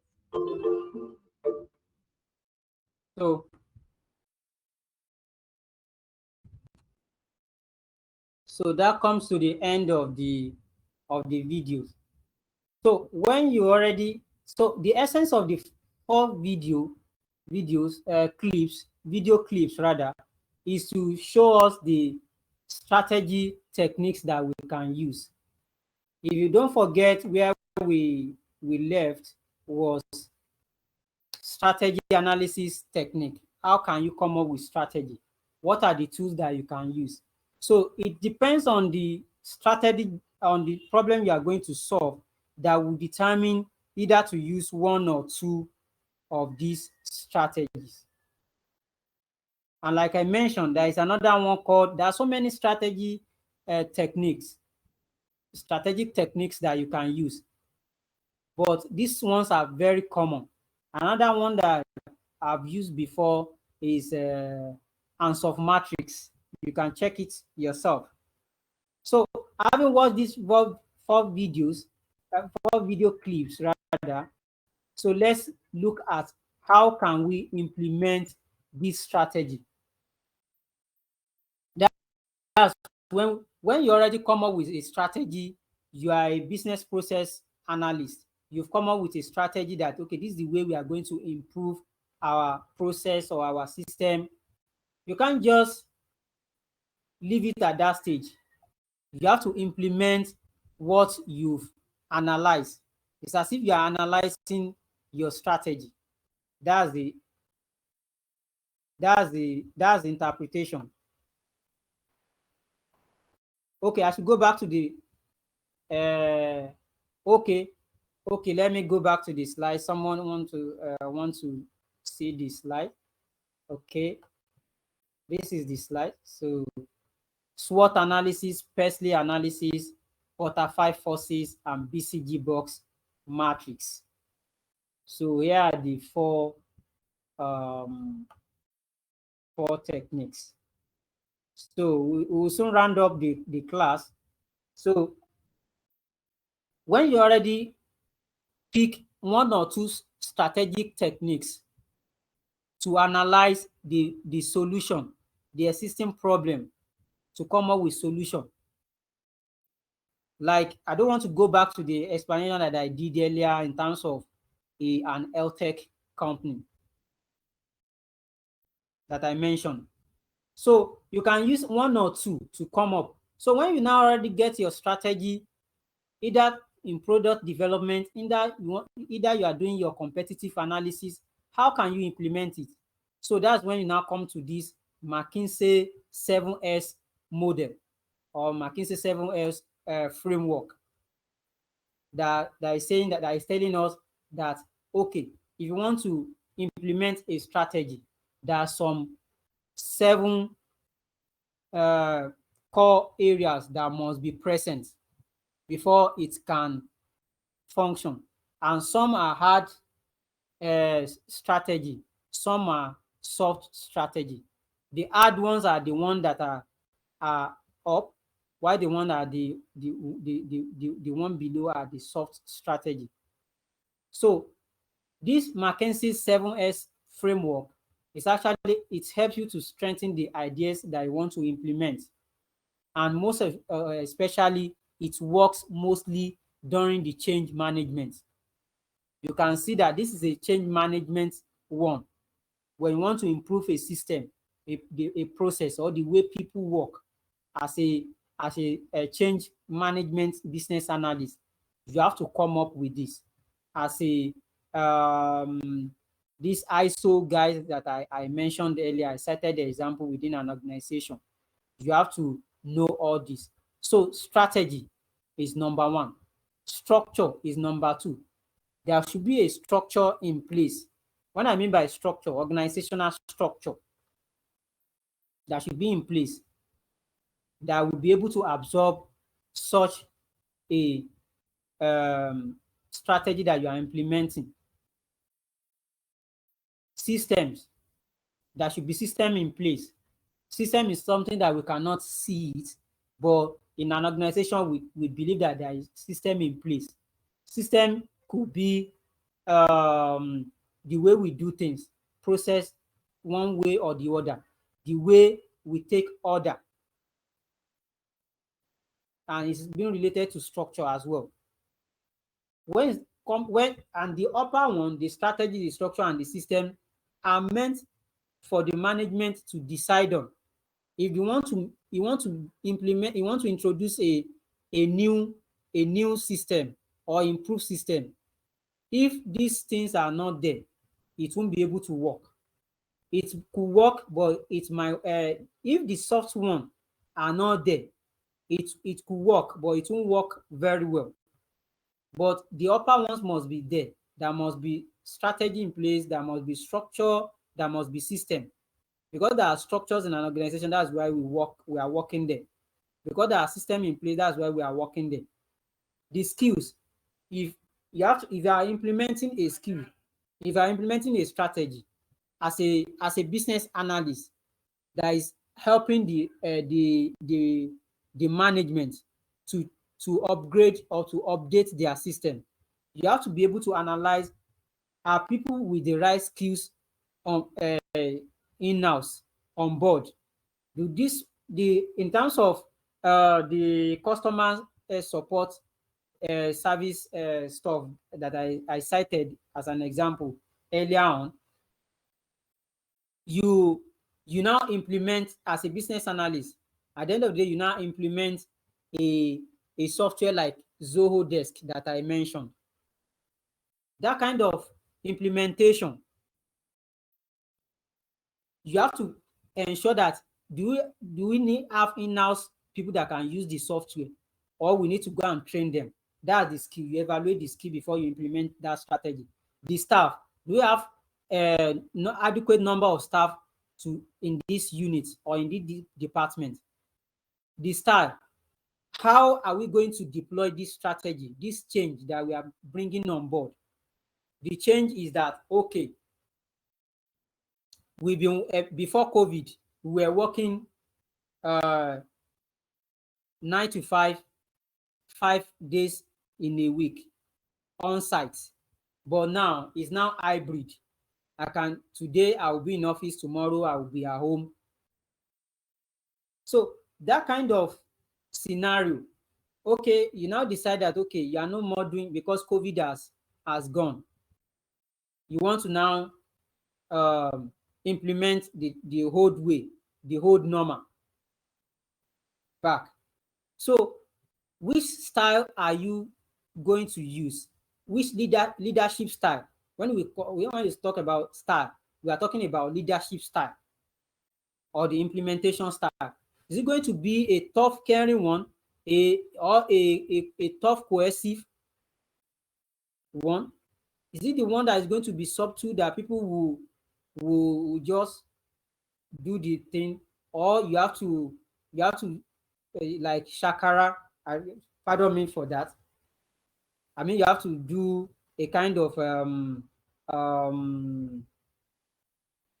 threat them, although it's not healthy to threat anybody, to threat a staff or anybody. It's not good, or to threat a colleague. But I'm just trying to see from the management perspective that if you have recommended solution, your own is to recommend a solution. Is the management that will say, do we have all these 7 modules on board, I mean in-house? They will evaluate it with your recommended solution. So they will now ask themselves, how do we implement this strategy based on our style? If they have a relaxed style, working style in that organization. So this is what, and at the end of the day, you have to look at the shared values of the organization. What is key to us? What can we cannot trade for anything in this organization? Is it integrity? Is it promptness? excellent service, all those ones, they are your shared value. Is it not going to affect what we are going to implement? So those are the things you need to ask yourself as a change management business analyst. So you are either you are an IT or you are a change management business analyst.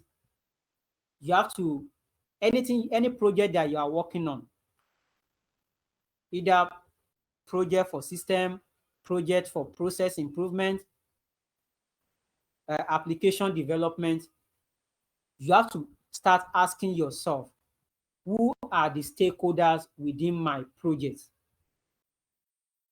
or within my project within my company for this project? Who are the stakeholders within my company for this project? Who are the stakeholders for this project that are outside my company? And as you can see, I want you to look at this area very well, because that's where your assignment is going to come from. You can all hear me. You can hear me, kindly say yes so that I can proceed. Oh, okay. So fine. So if okay, that's fine. So if you have to ask yourself, either you are doing process improvement or you are doing external project like product development, you have to ask yourself, my stakeholders. I've already mentioned who stakeholders are. Stakeholders are people that your project will have impact on, either positively or negatively. You have to analyze. When you identify them, the next thing you have to identify them. Sorry, you have to identify before you analyze. So let's assume now that we want to run a project. You as a business analyst, you are in charge of the project execution. You have to identify your stakeholders. Let's assume you've already identified your internal stakeholders, which are your colleagues, the owner of the business, representative of the business. Those are the internal stakeholders, the drivers, the customer support, the HR, the finance guys, the audit department, and whatever it could be. It depends if it is something that is a kind of change, because if you are implementing change, it could be an overall change or a sectional change. Your external stakeholders could be your supplier, could be your customer, could be society, could be government, could be creditors, could be your shareholders, those that put money into the company, that invest in the company. They are the shareholders. You have to identify them. So now, when you identify them, you then analyze them. So this is where it gets interesting. You have to pick your pen and paper, and for a particular project that you want to do, once you identify your stakeholders, like, okay, under internal and under external as a table. Under internal, you look at, okay, who is that internal stakeholder that I have? Okay, this for change management as an example. We look, okay, who are the HSE unit, number one, the contract unit, the finance unit, the technical engineering unit, the operations unit, IT department. All those ones, you first identify them. Who are going to be you are going to be identified them? The process owner or the head of the department or that head of unit. You list them out. They are your stakeholders.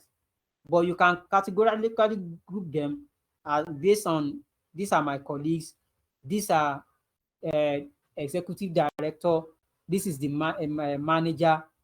Okay, I need to take order from manager to get this done. Your external stakeholders. Okay, my external stakeholders are, it depends on the project. If you are looking at, okay, you want to improve the image of the company, that's the process, right? So what you are going to do, it means that you have to look at external one that, okay, maybe you have to look at, it depends on the industry that you are. You have to look at the industry regulator, number one. You look at industry compliance agents. These are the regulatory and compliance agents of that industry that you are. Let's assume the product or the improvement that you are going to do is in fintech. You'll be looking at, let's say, SEC, let's say CBN.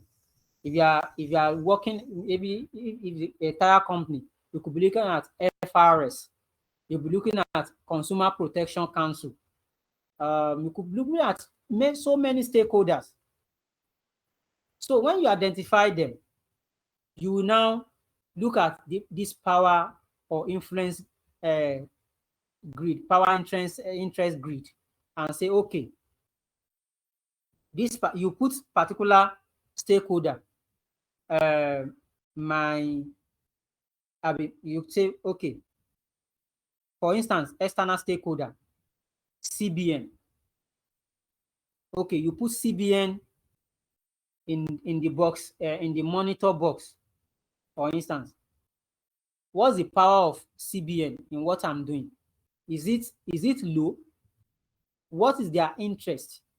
Is it their interest low? You just need minimum effort. I mean, this from here, this is it. Here down like this.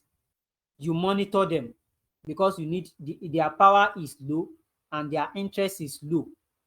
You slot in another stakeholder and say, okay, the power of this person is high, but their interest is low. You keep them satisfied. Their level of interest is low. Their power is high. For instance, let's say, what's it called?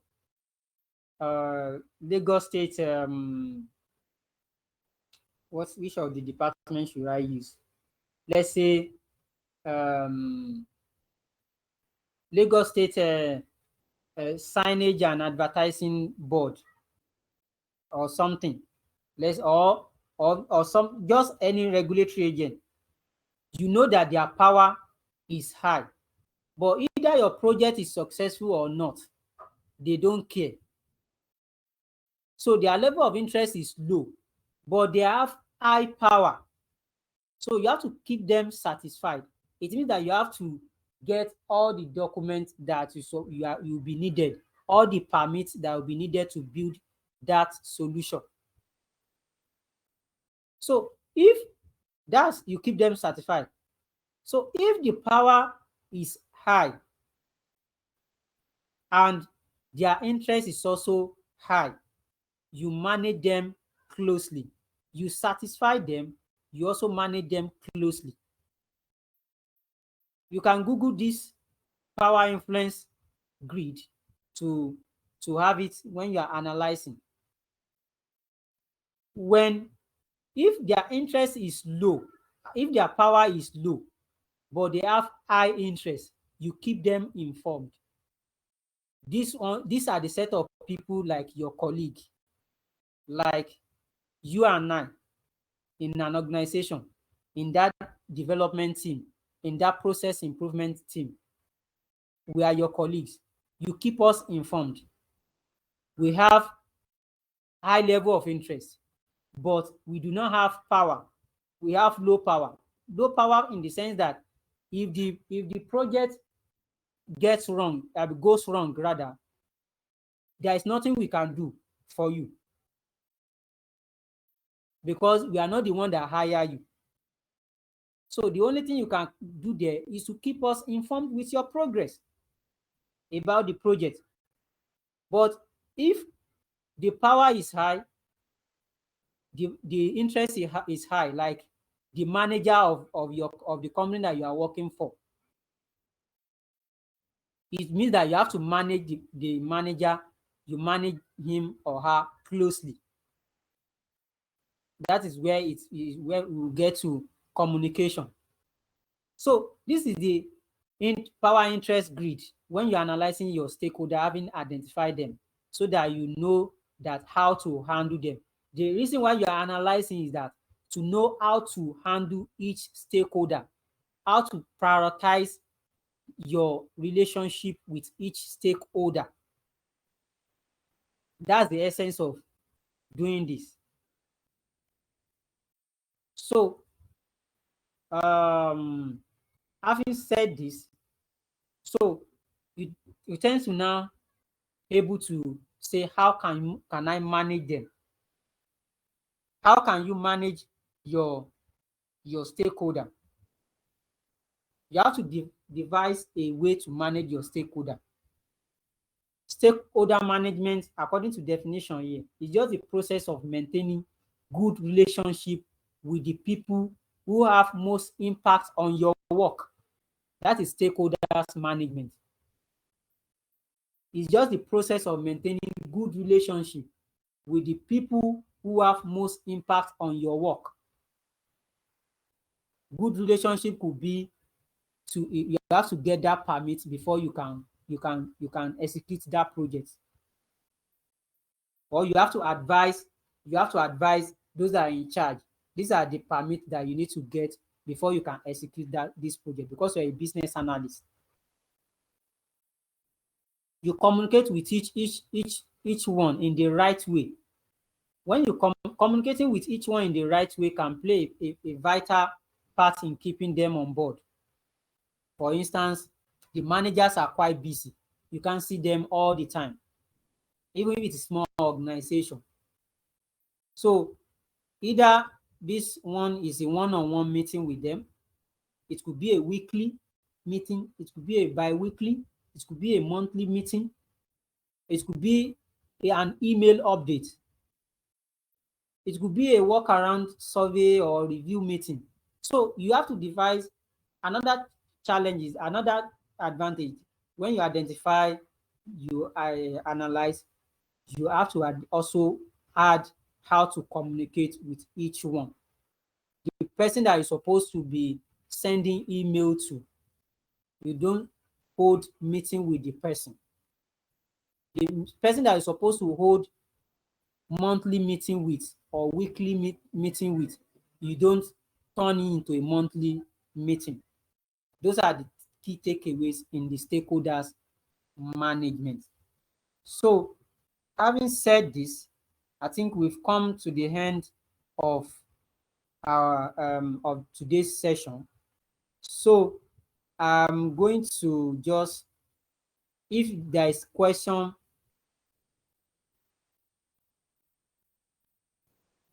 okay, it is listed under external. I think it is correct.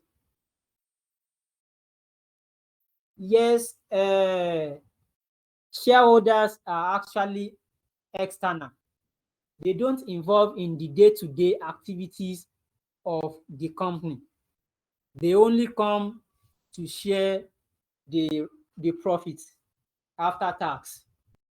They only come for board meetings. And if you have the experience, you could agree with me that most board meetings doesn't take place within the organization. It's being held somewhere else outside the organization. It's probably some people in the organization that you might even be working for an organization that you don't even know the backers. I mean, when I say the backers, the shareholders, the big guns in the organization. Except if you are working in strategic places, that's when you know that Langbaja, that person that used to hear his name, is part of the shareholder. So I've worked in an organization that I know some people that have backed it, probably because of my position. That's why I was able to. Why some of my colleagues wouldn't know. But all this information is not something that you go out there and be sharing with ordinary people. No, they have to trust you before they can show you some information. Some companies will show you, it depends on your stage in the organization and your role. Some company will show you the equity of each person in the organization. So it depends on your level and your role that will determine some information that you're going to get. But whatever you are being exposed to, it is expected that you keep it in secret. You don't go ahead and go in details sharing information. So that's not part of our lecture. I just try to explain that as Spirit led me. So thank you all for coming. So before I go, so there is an assignment. So let me try to look for it. So what the assignment is talking about is that just wants us to actually get familiar with what we've done, and I'm just going to try to get it now. So you can probably snap the you can snap it, or yes, you can snap it. So the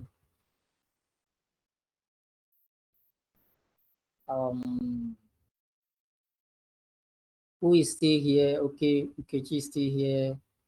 Okay, I think we've lost Abolarin. So and there are so many people that are unable to join. So, but we've done our part. I'm coming. Hold on, please. We'll be rounding up soon. So, this is the assignment.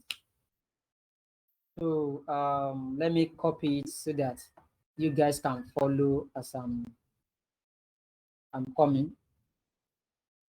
Kindly hold on.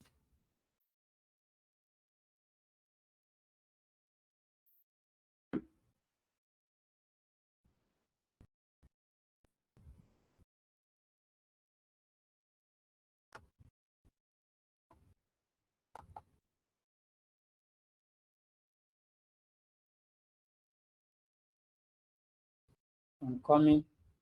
Let me try to. Okay. How can I do this? Okay. What's that? Okay. Okay, that's one. Just okay. Let me copy it. I'll put it in the chat box before I share my screen.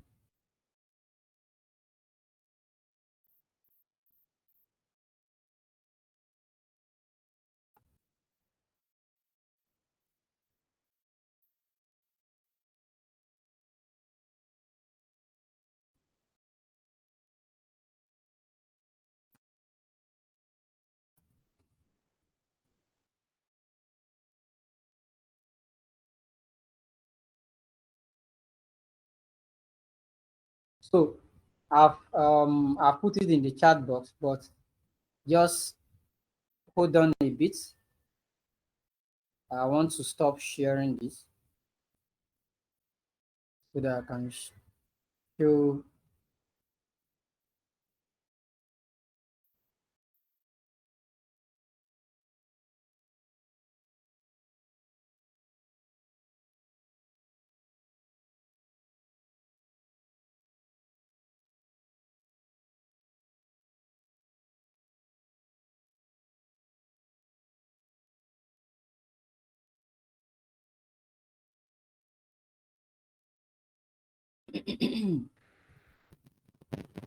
Okay, so let me try to increase the font.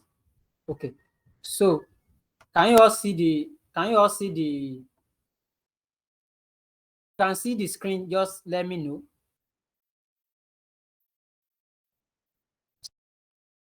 Say yes if you can see the screen and you can hear me, or you type it.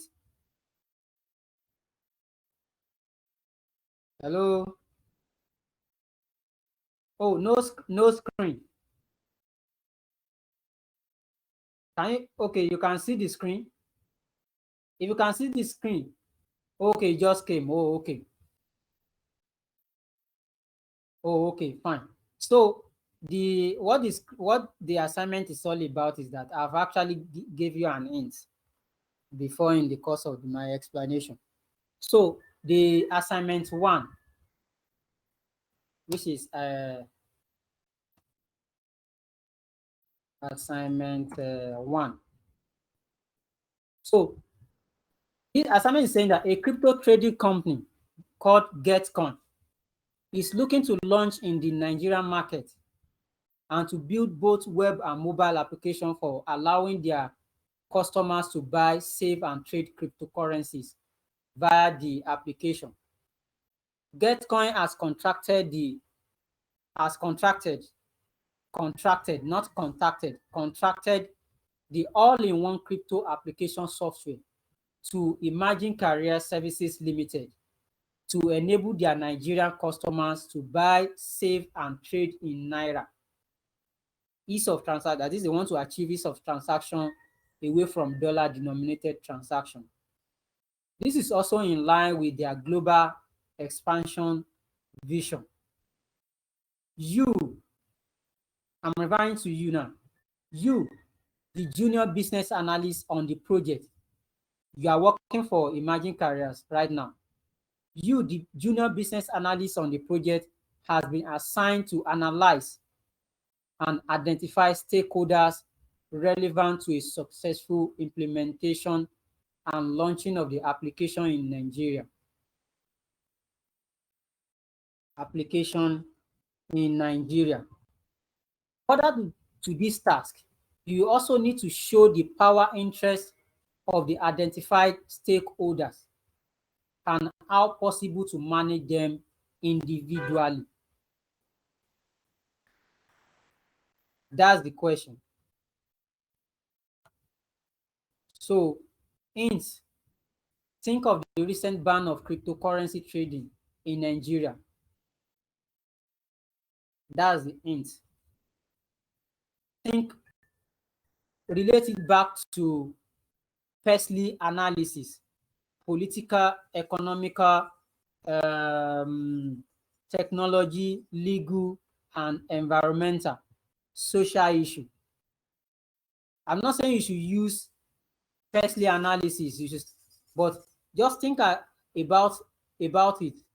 Like this, when they are developing the application, they didn't see it coming that what's it called? The CBN can say, okay, all banks that are being attached, that are being involved in the crypto transaction will be sanctioned. I don't want to be giving, I don't want to set, we don't want to set questions and still be answering it for you. But just go and think about it. Follow the what you are supposed to do in the question. You as a JBA, you don't need to go complex. What you need to do is just to cover what your answer should be in line with what we've covered so far. You analyze, you identify, you also show how you can manage them, and you also show us their power and or their interest. It could be individual, it could be a body, regulatory body.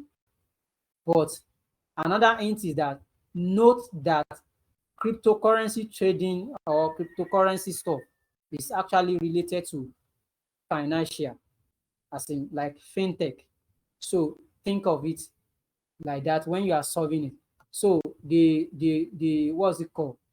The last part is that you are expected to provide a concise and succinct answer, not more than 2 pages.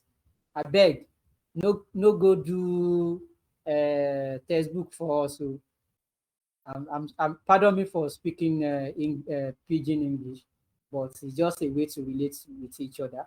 So if there is any clarification,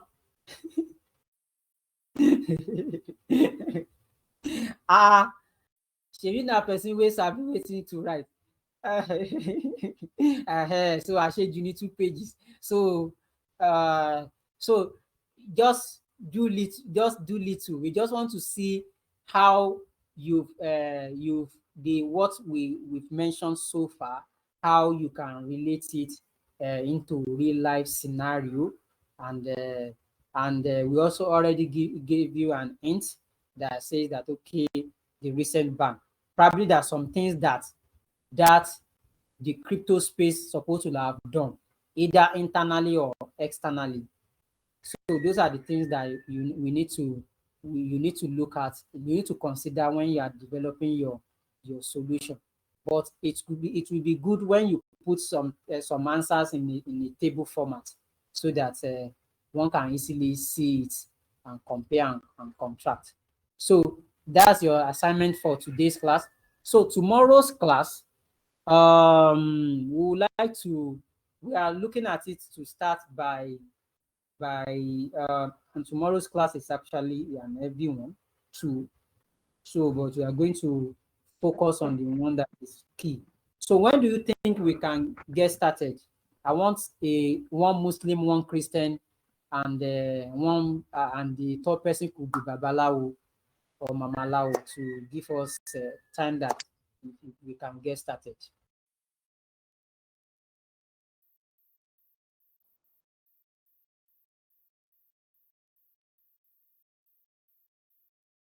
Okay, Abayomi left, probably he left on purpose or something. So kindly unmute yourself and let us, or you type it, which time, or should we decide? I think 2 p.m. will be okay for me. Oh, I don't know about others. Yeah, I think same 4 hours. Yes, or 3. It could be 3 hours.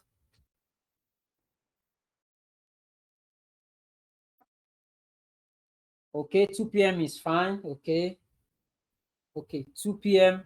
So we'll be meeting by 2 p.m. So we'll send another invite link again, so that you can join the invite through the invite link. And please ensure that you are punctual, and ensure that you come fully prepared. So we'll be looking at you already have it. No, just do the assignment first. We'll provide where to submit it. So we do not want to give because this is not the only assignment that we need to do. But just do this one and have it handy, because after this one, you are still going to have a kind of general project. If time permits us, if everything went go as we plan it, so we still have a kind of general project, which that one will take you 2 weeks. But before that general project, you are expected to submit all the assignments before you start the general project. So we would like to if you have I just want to ask, what's your take about this first session, how it goes and everything? So you can let us know in the chat session, chat area rather. So just 2 minutes or 3 minutes, that will be fine, so that we can wrap up.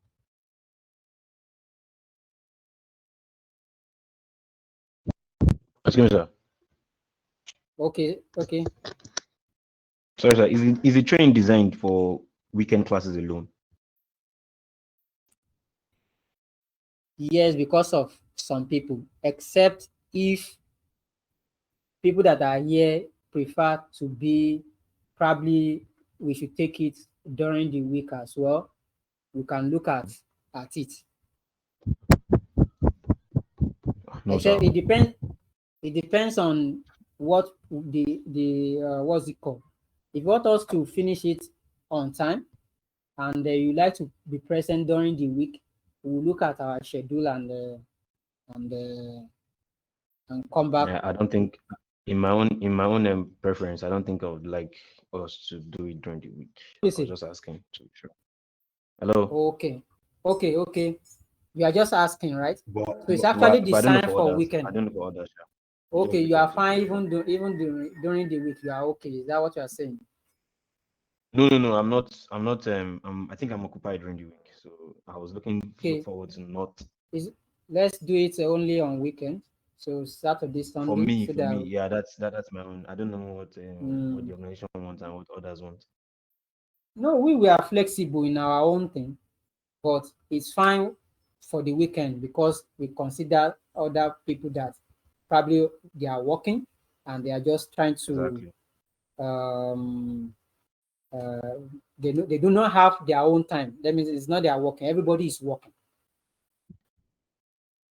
Right. Sure you get everybody is working, yes, but they do not have their own time except weekend. Okay. Right. And the session was good. I think apart from some little network glitches, I think it's okay. It went well. Okay. You're welcome. You can't do away with that part. This is Nigeria. When they launch 5G probably will do better. I will probably data low last dense.